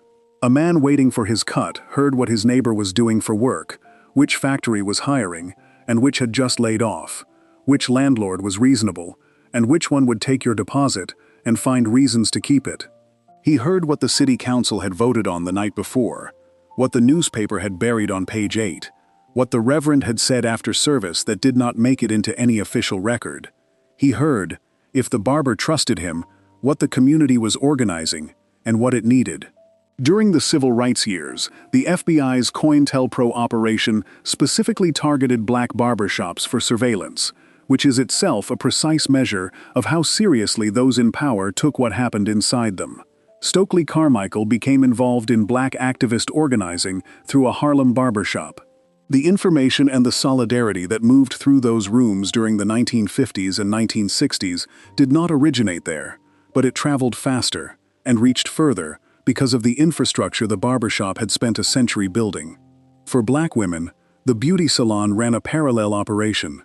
Tiffany Gill, a historian who spent years documenting the political economy of black beauty culture, found that beauty parlors became vital public spaces where women debated, organized, and built the kind of trust that sustained activism through its lean periods.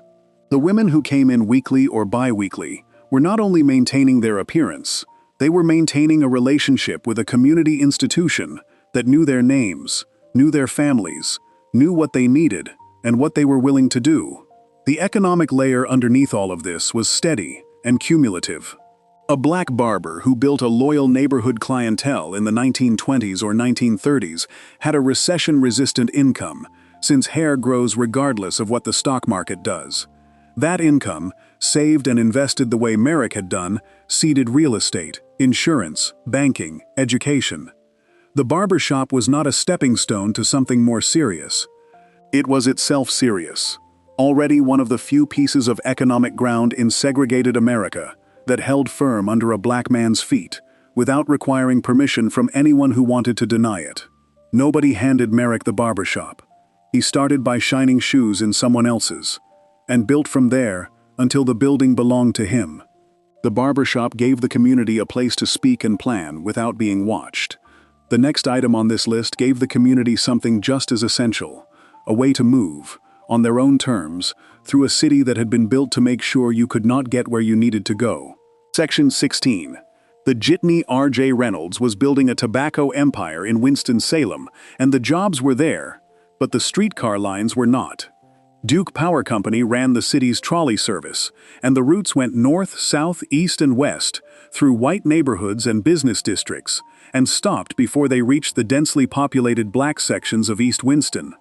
Workers who lived there and needed to get across town to the factories faced a simple choice: walk until you reached a car line, or find another way. In 1914, a black contractor converted his Model T into a small bus and started carrying people. He charged a nickel, which was what jitney meant in the slang of the era, a 5-cent piece, and the word attached itself to the whole category of vehicles. By 1926, what had started as one man with a converted Ford had grown into a coordinated network of 35 independent jitney operators, running the East Winston corridors. Clarence T. Woodland brought 21 of those operators together on April 24th of that year and incorporated what became the Safe Bus Company, the first black-owned transportation company in North Carolina, and eventually described as the largest black-owned transportation company in the nation. The company launched with 35 buses operating short-haul routes through the neighborhoods the municipal system had decided were not worth serving. The fare stayed at 5 cents. The buses parked overnight at Atkins High School on North Cameron Avenue because no garage existed yet to hold them. By 1935, Safe Bus was carrying 8,000 passengers daily, employed 75 people, and paid an annual payroll of $65,000. What it provided was not simply a ride. A 97-year-old Winston-Salem resident interviewed decades later remembered it with a precision that covered both the practical and the unspoken. The drivers wore uniforms, the riders knew each other by name, and there was no back of the bus to be sent to.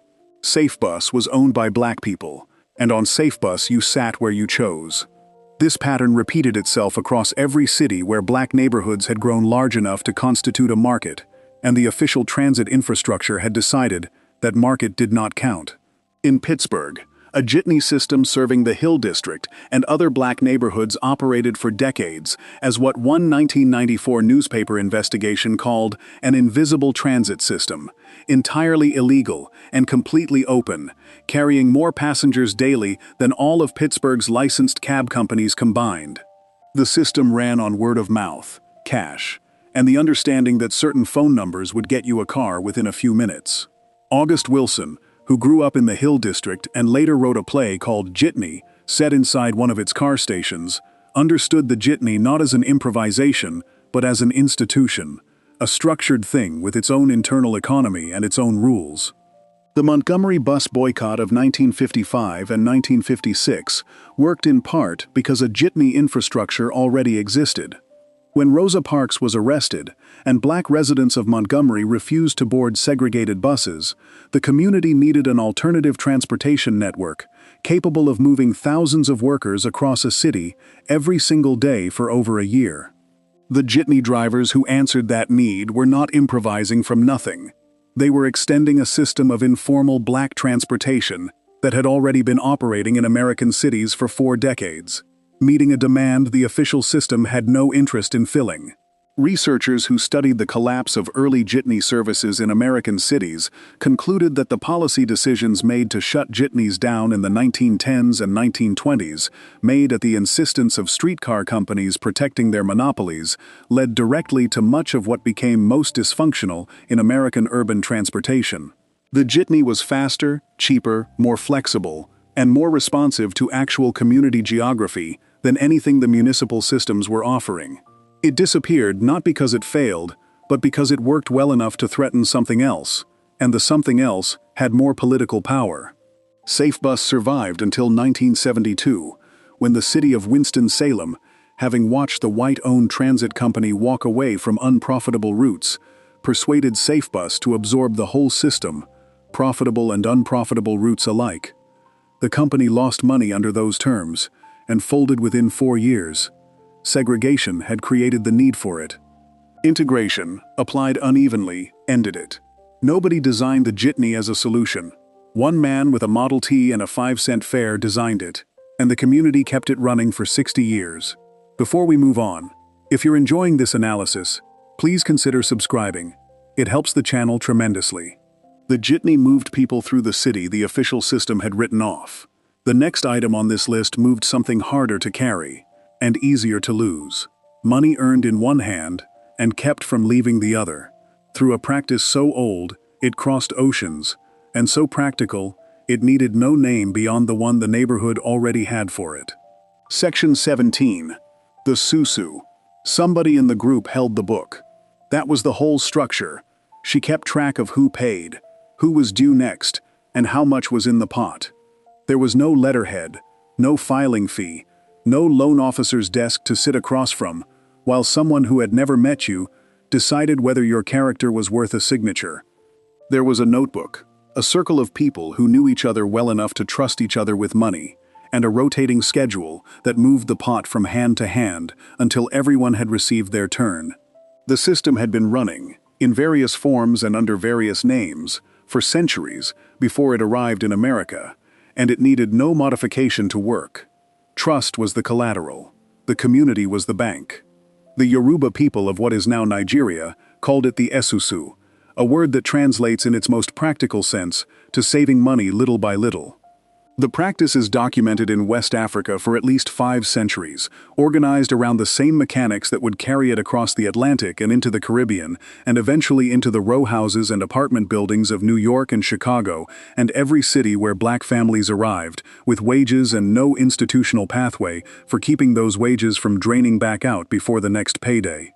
When West Africans were brought across the ocean into slavery in the Caribbean, the Esusu traveled with them, inside the knowledge they kept, despite everything designed to strip it away. In Trinidad, it became the susu. In Jamaica, the partner or the throwing of a hand. In Haiti, the min. In Guyana, the box hand. Each island had its own name and its own small variations in the rules, but the structure was identical everywhere.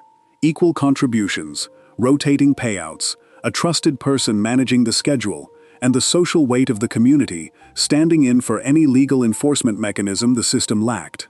By the 1980s, researchers studying Caribbean immigrant communities in New York found that approximately 75% of households in some neighborhoods were participating in some form of rotating savings arrangement. That number captures something important, which is that the susu was not an emergency backup for people who had exhausted other options. It was a primary financial tool, used alongside whatever banking access existed, because it accomplished something banks did not and could not.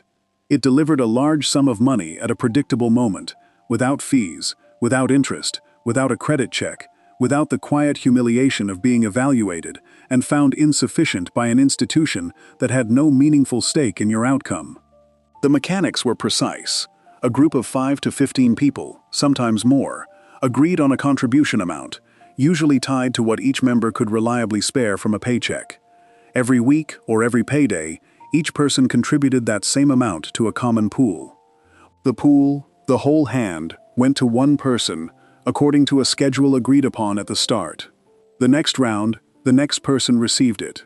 This continued until every member had taken the full pot once. Nobody charged interest. Nobody earned a return on the funds held. The only cost was time, and the only risk was a member defaulting, which was managed not through legal enforcement, but through the social consequences of being known in the community as someone who had stolen from people who trusted you. Those consequences were, in practice, more reliable than most contracts. A person who received the pot first got access to a lump sum they could not have saved that quickly alone. A person who received it last had effectively been forced to save the full amount over the cycle's duration, a form of enforced discipline that many found more effective than any individual savings plan. Both positions were useful. Neither required anything from an institution that had shown, repeatedly, that it was not particularly interested in being useful to them. Some New York banks, in later decades, began accepting proof of sustained SUSU participation as a form of credit reference, recognizing that a person who had reliably paid into a rotating fund for years was demonstrating exactly the quality a lender was supposed to be evaluating. The system, built entirely outside the bank, ended up providing evidence the bank's own machinery could not generate.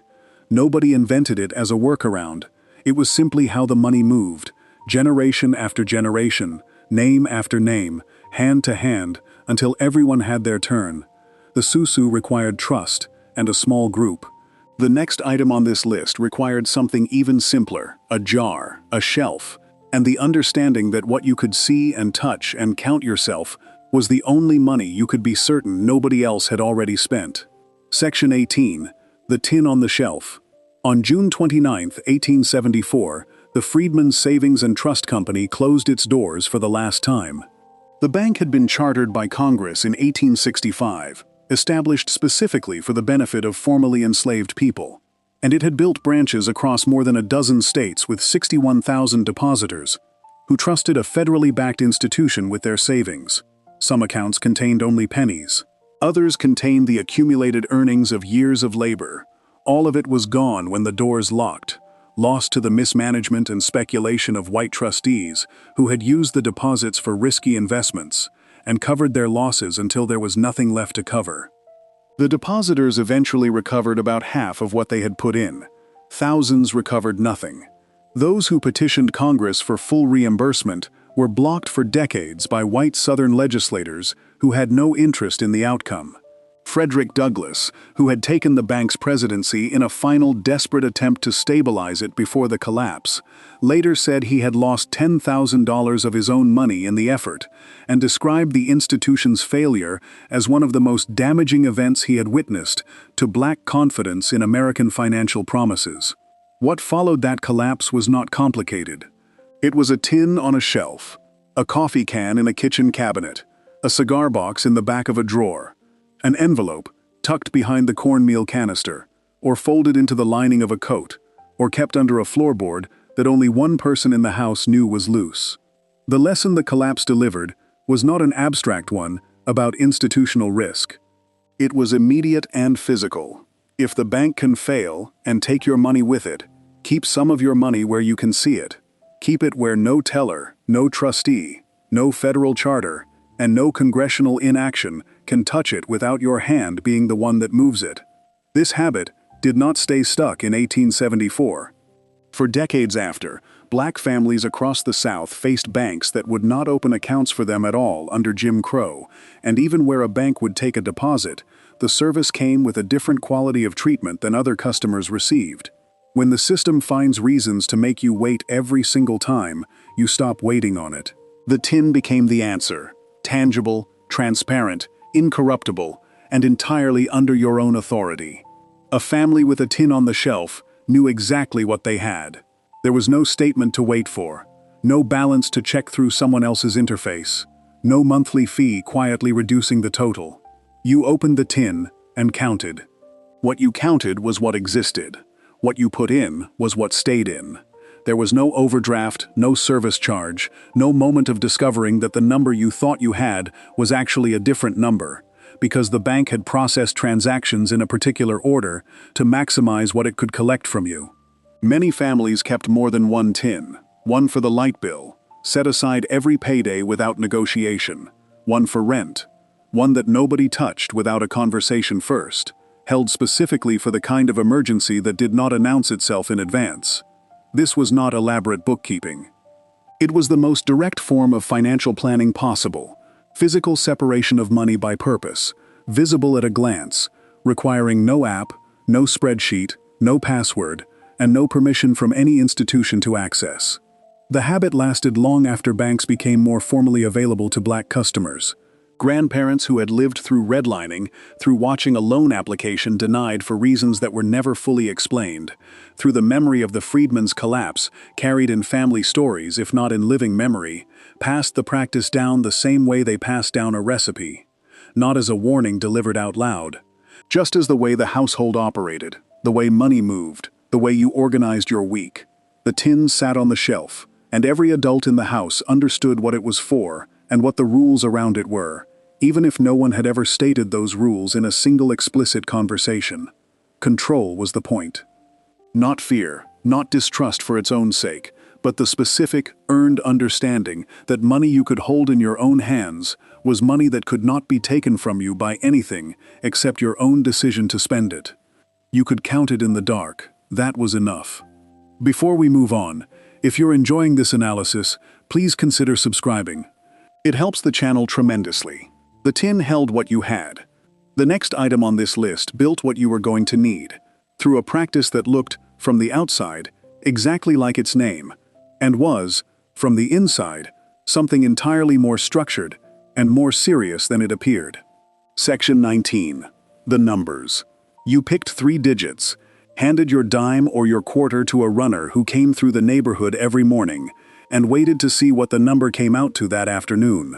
The winning number was drawn from sources that no one inside the game controlled, a combination of figures published by stock exchanges, racetrack totals, or other financial data that arrived publicly and could not be fixed from below. A penny bet paid $6 if your number hit. A quarter paid $15.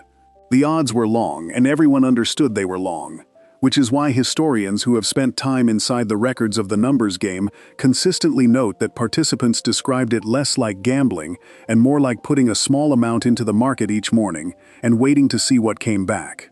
Many banks at the time would not accept Black customers. The stock market had no mechanism that welcomed a Harlem factory workers' quarter. The numbers was the investment vehicle available. Stephanie St. Clair arrived in New York from Martinique as a young woman, and by 1917 had invested $10,000 of her own savings into operating a policy bank in Harlem. She ran the operation through a network of runners who collected slips and cash from players across the neighborhood each day and delivered them to a central location where the accounting happened. By the early 1920s, she was earning an estimated $250,000 annually and employing up to 50 people directly, in a city and an era where Black women's professional options began and ended with domestic service. She used profits to invest in real estate, to donate to programs promoting racial advancement, and to run full-page newspaper advertisements urging Harlem residents to play Black, meaning to keep their policy bets with Black bankers rather than letting white-run operations capture that money. When Dutch Schultz moved into Harlem in the early 1930s to seize control of the numbers by force, St. Clair refused to pay him, refused to fold, and ultimately turned over information about his criminal activities to law enforcement. She called him a rat in a telegram she sent after he was shot in 1935, and signed it Madam Queen. Casper Holstein, another major Harlem numbers banker of the same era, was rumored to be earning $12,000 a day at his peak, and used significant portions of his profits to fund scholarships, literary prizes during the Harlem Renaissance, and community organizations. The numbers was the Black business, as scholars who wrote the definitive account of Harlem gambling between the wars described it. Not a parallel economy or an underground supplement, but the dominant economic engine of a neighborhood that had been systematically cut off from every legitimate equivalent. The labor force the game supported was substantial and visible. Runners collected bets on foot every morning, going door to door and shop to shop. Comptrollers managed the accounting. Writers recorded the slips. Bankers held the capital and paid the winning numbers each evening. All of it provided employment to a community where formal hiring discrimination was total, and manufacturing jobs went to whoever the foreman decided to hire that morning. By 1980, the New York numbers operation was generating an estimated $800 million to $1.5 billion annually, before the state launched its own daily lottery and absorbed the market. The state lottery was legal, the numbers was not. The practical difference, for the communities that had been running it for 6 decades, was largely administrative. What the numbers provided beyond the employment and the gambling was a form of informal credit and capital circulation. Policy bankers frequently financed small businesses that took bets as a side function of their regular operation. A barber who accepted policy slips from customers while he cut hair had a relationship with the banker that often included access to small loans when he needed them. The banker had an interest in keeping the shop open and the barber solvent because the barber was part of the distribution network. These were not formal financial arrangements. They were the kind of practical economic relationships that develop when a community has to build its financial infrastructure from scratch, outside the legal system, because the legal system has not extended anything functional in their direction. Nobody called it a bank, it ran like one in the places that mattered most. The numbers kept money moving through the community when nothing official would touch it. The next item on this list kept money in the community through a completely different mechanism, one that required no runner, no slip, and no luck. Only the discipline to buy from your neighbor first, and trust that your neighbor would return the favor. Section 20. Don't buy where you can't work. The store sat in the middle of a black neighborhood and had sat there for years. Its customers were black. The money that passed across its counter every day came from black households within walking distance of the front door. The owner knew this and relied on it, and saw no particular reason to change it, which is why the store employed no black workers, not in management, not at the register, not stocking shelves in the back.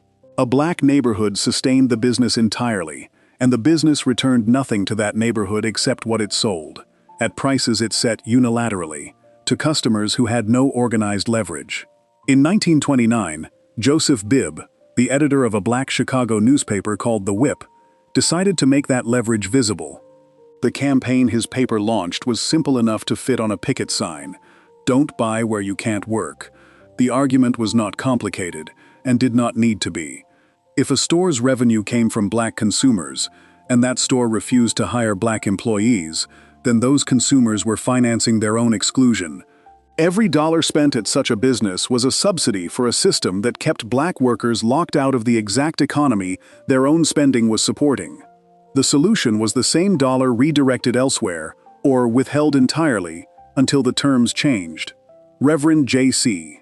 Austin of Pilgrim Baptist Church backed the Chicago campaign, and the combination of newspaper pressure and organized pickets produced a specific, countable result. More than 2,000 black workers were hired, mostly as clerks in Chicago department stores, in direct response to the boycott. That number was not a moral victory or a symbol. It was rent, groceries, wages, shoes for children, money that stayed inside households that had been carrying the commercial weight of a neighborhood without receiving any of the employment it generated. The campaign spread. In 1931, ministers, politicians, and businessmen published appeals in Harlem newspapers to follow Chicago's example. Reverend John H. Johnson, of St. Martin's Protestant Episcopal Church, formed the Citizens League for Fair Play and used the Harlem newspapers to promote picketing efforts. The Harlem Housewives League, which had grown to 1,000 members by 1931, took the argument one level further. They calculated that black customers accounted for a large proportion of the business at Blumstein's department store on 125th Street, and they presented that calculation directly to the store's management as the basis for a demand that black workers be hired as clerks, messengers, and in other positions in proportion to what black spending represented. Blumstein's eventually agreed. In Washington, in 1933, the New Negro Alliance adopted the motto, "Buy where you work, buy where you clerk," and targeted stores across the district that had taken black neighborhood dollars for decades, while steadily replacing black employees with white ones during the Depression. The alliance developed what amounted to a comprehensive economic agenda, not just picketing individual stores but building a coordinated argument that black purchasing power was a political instrument that could be deployed, withheld, or redirected as circumstances required. When the alliance was challenged in court over its right to picket, the case reached the Supreme Court in 1938, and the court ruled in its favor, establishing that labor picketing by civil rights organizations was protected activity. A grocery store boycott in Washington had produced a constitutional precedent. The deeper structure of the campaign was not about any individual store. It was about the recognition that black communities in American cities had developed, by the 1930s, a substantial collective economic weight that was being spent without being leveraged. The same purchasing power that sustained white-owned businesses in black neighborhoods could, if organized and directed, force those businesses to hire, promote, and treat black workers fairly, or lose the revenue they had come to depend on. The campaign was not asking for charity. It was presenting a commercial negotiation. Your store runs on our money, and these are the terms under which we will continue to provide it. That argument has never stopped being true. The cities changed, and the stores changed, and the specific negotiations changed, but the underlying arithmetic stayed fixed. Black consumer spending in America has always been large enough to move markets when it moves together, and the campaigns of the 1930s were the first sustained, organized attempt to demonstrate that, publicly enough to change specific hiring decisions in specific stores, in specific neighborhoods. Nobody handed over the jobs. The community counted its dollars and pointed them like a finger. Before we move on, if you're enjoying this analysis, please consider subscribing. It helps the channel tremendously. The boycott turned spending into leverage. The next item on this list turned a spare room into something just as powerful, a quiet piece of infrastructure that housed the people the system was trying to keep moving, unsettled, and unable to put down roots. Section 21, the spare room. A single day in Chicago during the Great Migration, real estate agents recorded over 600 black families applying for housing, with 53 units available. That number is not a statistic about a housing shortage in the ordinary sense. It is a description of a system. Restrictive covenants barred black buyers from most of the city. Redlining marked entire neighborhoods as unsuitable for mortgage investment, which meant landlords in the remaining areas where black families could live understood they had a captive market and priced accordingly. The overcrowding that followed in Chicago's South Side, and New York's Harlem, and Detroit's Black Bottom was not an accident or a failure of planning. It was the intended result of deliberate policy, and it produced a specific physical reality, more people arriving than rooms available, and a community that had to solve that problem from inside itself, because the city had no interest in solving it from outside. The solution was the spare room. The back bedroom rented to a man who had just come up from Mississippi with a job promise, and nowhere to sleep. The attic space converted to a room for the woman who had arrived from Georgia with a cousin's address, and found the cousin already had 3 people sleeping in a 1-bedroom apartment. The parlor sofa offered weekly to the young man who was working at the plant and saving toward his own place. Across every northern city where black families had established any foothold at all, taking in lodgers was one of the primary mechanisms by which new arrivals found their first stable floor to stand on, and established households supplemented incomes that were already being stretched by rents deliberately kept high. The economics of it ran in both directions simultaneously. For the family taking in the boarder, the weekly or monthly payment represented real money against a rent bill that had been inflated by the same housing restrictions that made the boarder's arrival necessary in the first place. A household that might have struggled to cover its rent alone could, by renting a room or a bed, cover the rent and sometimes generate a small surplus. For the boarder, the arrangement provided something the formal housing market was explicitly refusing to provide: a clean, safe, affordable place, inside a community that knew him, inside a building run by someone who would not evict him for reasons that had nothing to do with his rent payment. The women who ran these arrangements carried most of the labor that made them work. The boarder needed meals, sometimes included in the price and sometimes not, but always negotiated. He needed laundry done, or the use of facilities to do it himself. He needed the basic domestic infrastructure of a functioning household extended around him at a time when he had nothing of his own. Black women who managed boarding arrangements were running small hospitality businesses out of homes they often did not own, serving a migrant population that had been priced out of every formal alternative the city offered. The work was invisible in the economic statistics of the era because it happened inside homes and was paid in cash and generated no receipts. But it was work, skilled and continuous, And it kept arriving families from sleeping in train stations while they found their footing. The network of knowledge around these arrangements was as important as the rooms themselves. Who had space was known in the neighborhood. Which houses were well run, and which ones were not, was known. A man stepping off the Illinois Central train in Chicago, with a name written on a piece of paper, could find his way to a reliable room through the church network, through the barber shop, through the woman from his county who had arrived a year before him and knew which block had a family with a spare bed and a clean kitchen. That network was not organized in any formal sense. It was organized in the sense that all community knowledge is organized, through repeated, trusted recommendation, through reputation built over time, through the understanding that in a city that had closed most of its formal doors, the informal doors were the ones that actually opened. What this system produced, across 6 million people moving north and west between 1910 and 1970, was a chain of temporary stability that allowed permanent settlement to follow. The spare room was the first floor, the job was the second, the apartment was the third, the house eventually, maybe, was the fourth. Each step depended on the one before it, and the one before it, for millions of families, was a room in someone else's home, held open by the discipline of a neighbor who had arrived a little earlier and understood exactly what a person needed, on the first night, in a city that had not been designed to want them there. Nobody put up a sign. Word got around the same way it always did. The spare room sheltered the body on the first night in a new city. The next item on this list sheltered something harder to see.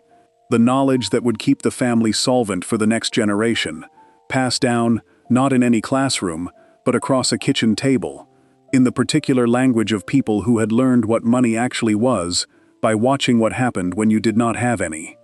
Section 22. The kitchen table. You did not learn it from a book. There were no books for it, and no classroom that covered it in the terms that actually mattered.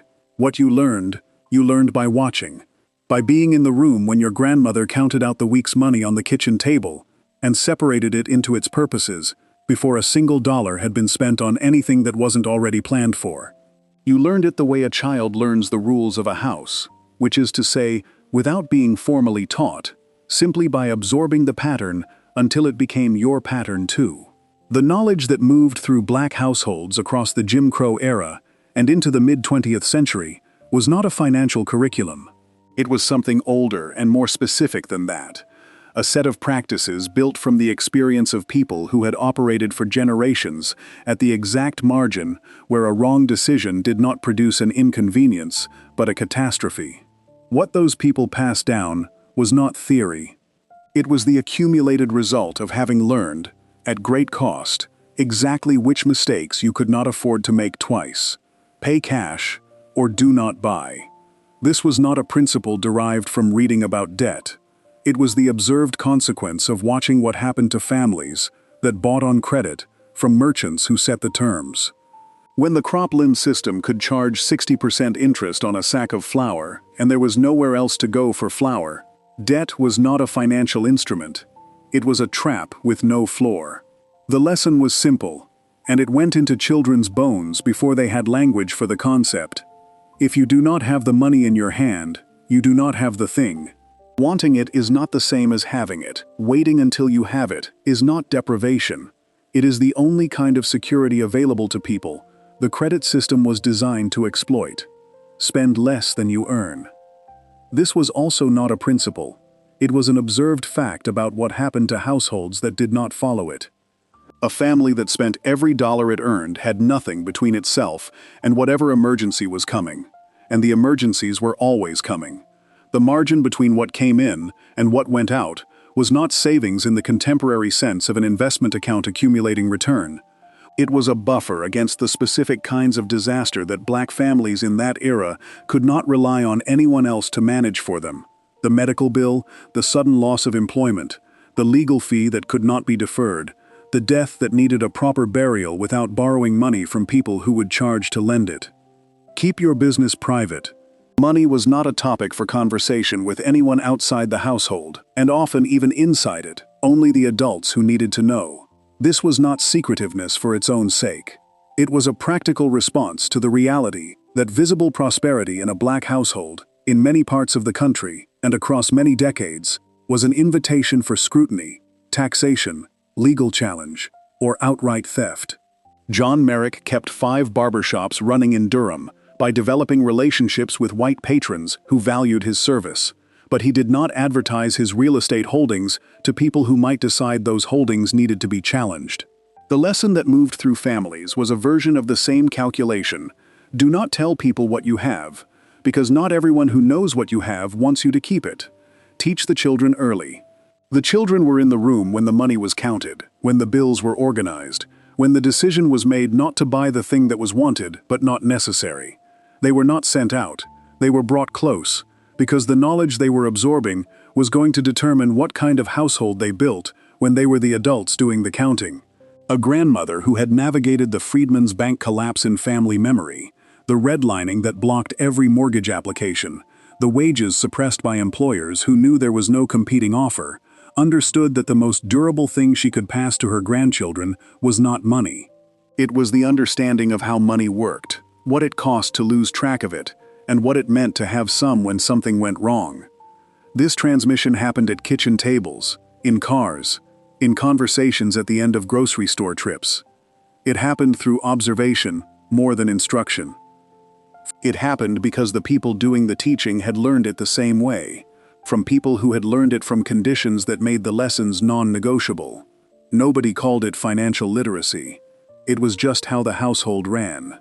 Before we move on, if you're enjoying this analysis, please consider subscribing. It helps the channel tremendously. The knowledge at the kitchen table was passed down in words and in watching. The next item on this list was passed down in a different way entirely, through the hands, through the work itself, through the specific skills that a person carries in their body and cannot be taken from them regardless of what the market does or which door closes next. Section 23. The trade. There was a moment, before the hiring, when the question was not what school you had attended, or what references you could provide, or what the credit report showed. The question was whether you could do the work. A carpenter who could cut a mortise joint by hand, fit a door frame without a gap, and read a set of plans without instruction had something that a hiring decision could not fully take away. The skill lived in his hands. It had been put there by his father's hands, and by the hours of standing next to that father, watching what the tools did, and then doing it himself, until the motion was not thought, but reflex. That transmission was the whole system. No union had administered it. No apprenticeship board had certified it. It had moved through the family the way language moves through a family, which is to say, continuously, without ceremony, and with complete effectiveness. By 1870, 5 years after emancipation, skilled tradesmen constituted 26% of the black male workforce in Charleston, South Carolina. That proportion represented not only post-war opportunity, but a continuity of craft that had survived slavery itself. Enslaved black men had built the plantation houses, the commercial buildings, the churches, and the civic infrastructure of the antebellum South. They had done so under compulsion and without compensation, but the knowledge required to do that work had been real and accumulated, and had not disappeared when the legal condition that denied them its benefits was removed. By 1870, 82% of the freedmen population of Charleston was employed in skilled crafts. The trade had been there the whole time. What emancipation changed was who received the payment for it. The white-controlled craft unions that organized across the late 19th and early 20th centuries did not miss this.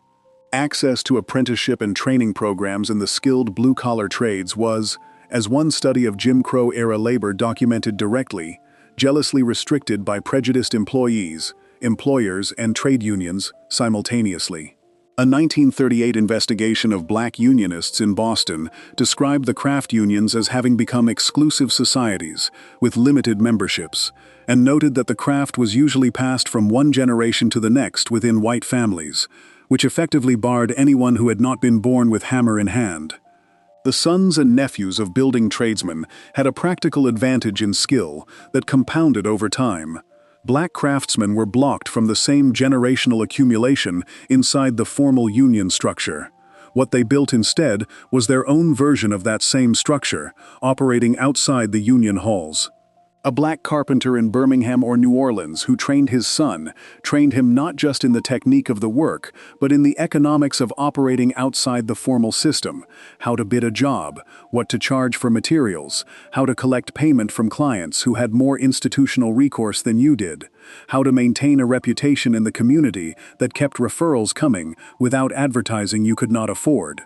A black seamstress who trained her daughter, trained her in the same economics wrapped in different cloth. A midwife, who trained the young woman who would eventually replace her, trained her in the particular kind of institutional independence that comes from being the only person in a rural county who could safely deliver a child, in a household where the nearest white hospital was not available to that family. What all of these trades had in common was their portability. A trade lived in the body. You carried it with you when you moved north during the Great Migration, and arrived in a city where nobody knew you, and nobody was inclined to help you find your footing. You carried it when the factory closed, or the employer decided to replace you with someone he preferred. You carried it into old age, when the physical demands reduced what you could do, but did not eliminate what you knew. The skill was an asset that could not be seized in a court proceeding, could not be denied by a bank, could not be lost in a fire, or taken by a landlord who had decided to sell the building. Denmark Vesey had worked as an enslaved carpenter in Charleston until he won a lottery in 1799 and bought his freedom. He opened his own carpentry shop and ran it successfully for years before his execution in 1822 for planning a rebellion he believed would free thousands of enslaved people. The trade had funded the autonomy that made the rebellion conceivable. The connection between the work in the hands and the freedom in the mind was not incidental. Skills teach you what you are worth. The whole system was designed to prevent that knowledge from landing. The trade was passed through the hands. The next item on this list was passed in a different direction entirely. Outward, publicly, at cost, by people who understood that the protection of one family required the protection of all of them, and that the community's ability to defend itself in a courtroom was as important as anything else on this list. Section 24. The Legal Fund.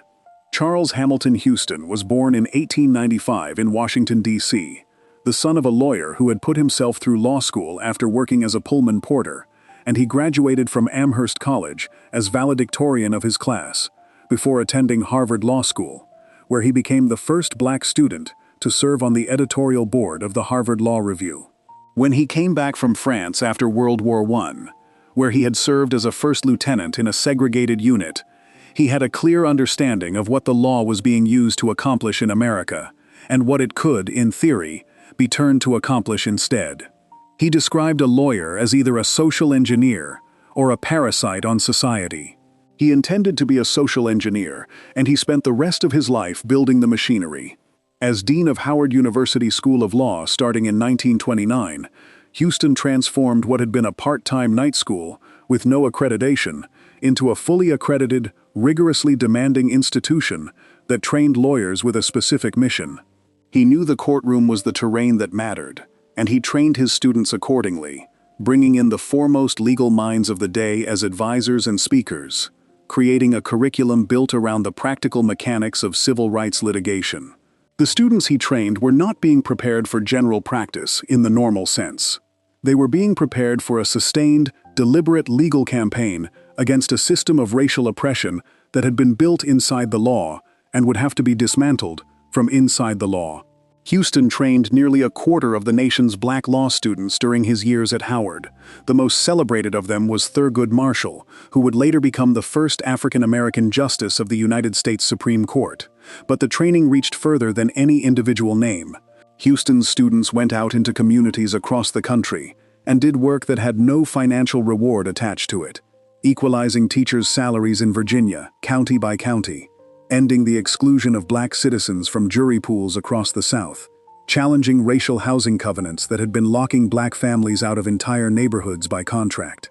Each case was chosen deliberately, designed to build a specific legal record that would support the larger argument Houston had already decided to make. That argument was about the gap between what the law said and what the law did. Plessy v. Ferguson, the 1896 Supreme Court ruling, had established that separate facilities were constitutionally permissible as long as they were equal.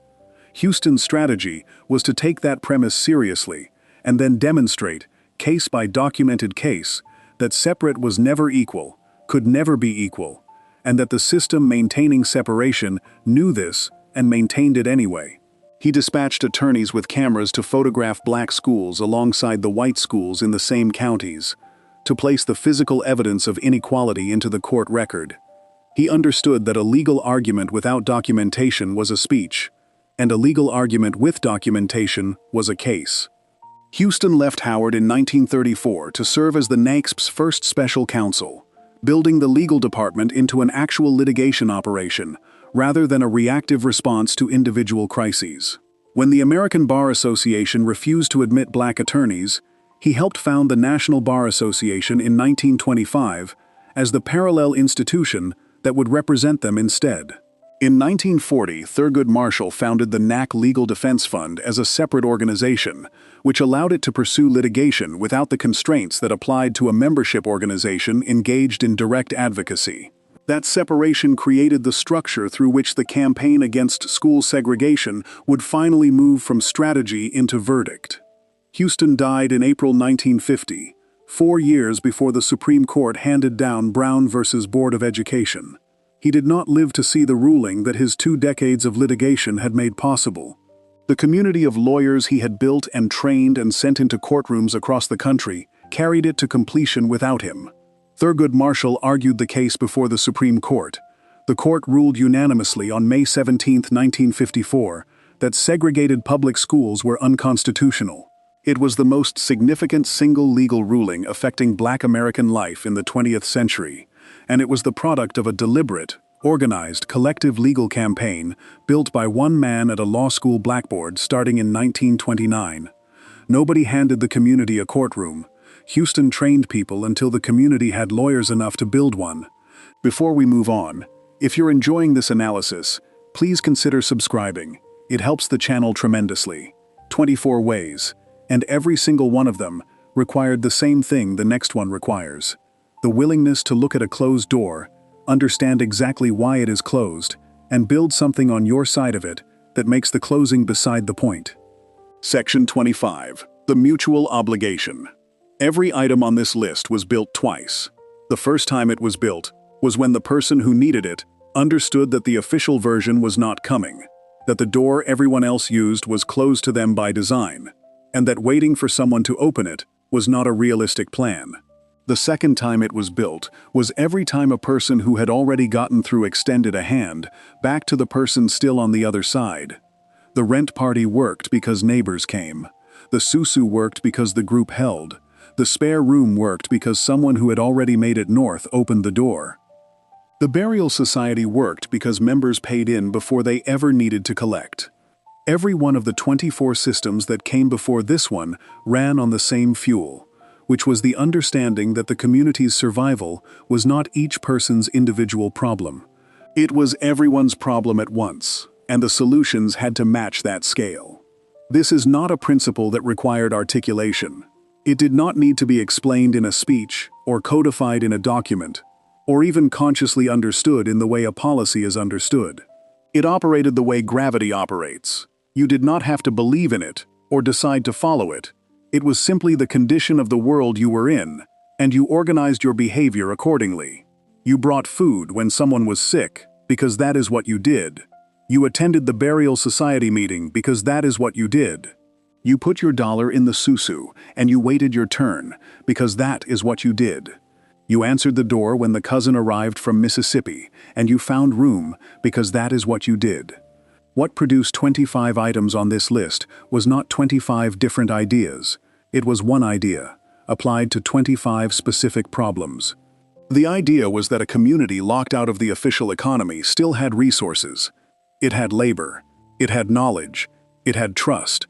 It had the practical intelligence of people who had been forced by circumstance to understand exactly what they needed, and had no intermediary to petition for it. What it lacked was access to the formal institutions that organize those resources for everyone else. The response, repeated across every city and every decade, and every specific crisis on this list, was to build the institution.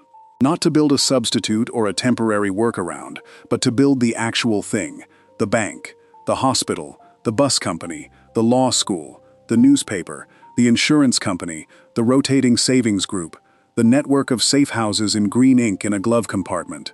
You participated in those institutions because you were part of the community they served. That is the whole of the obligation. It did not require altruism in the high, abstract sense of the word.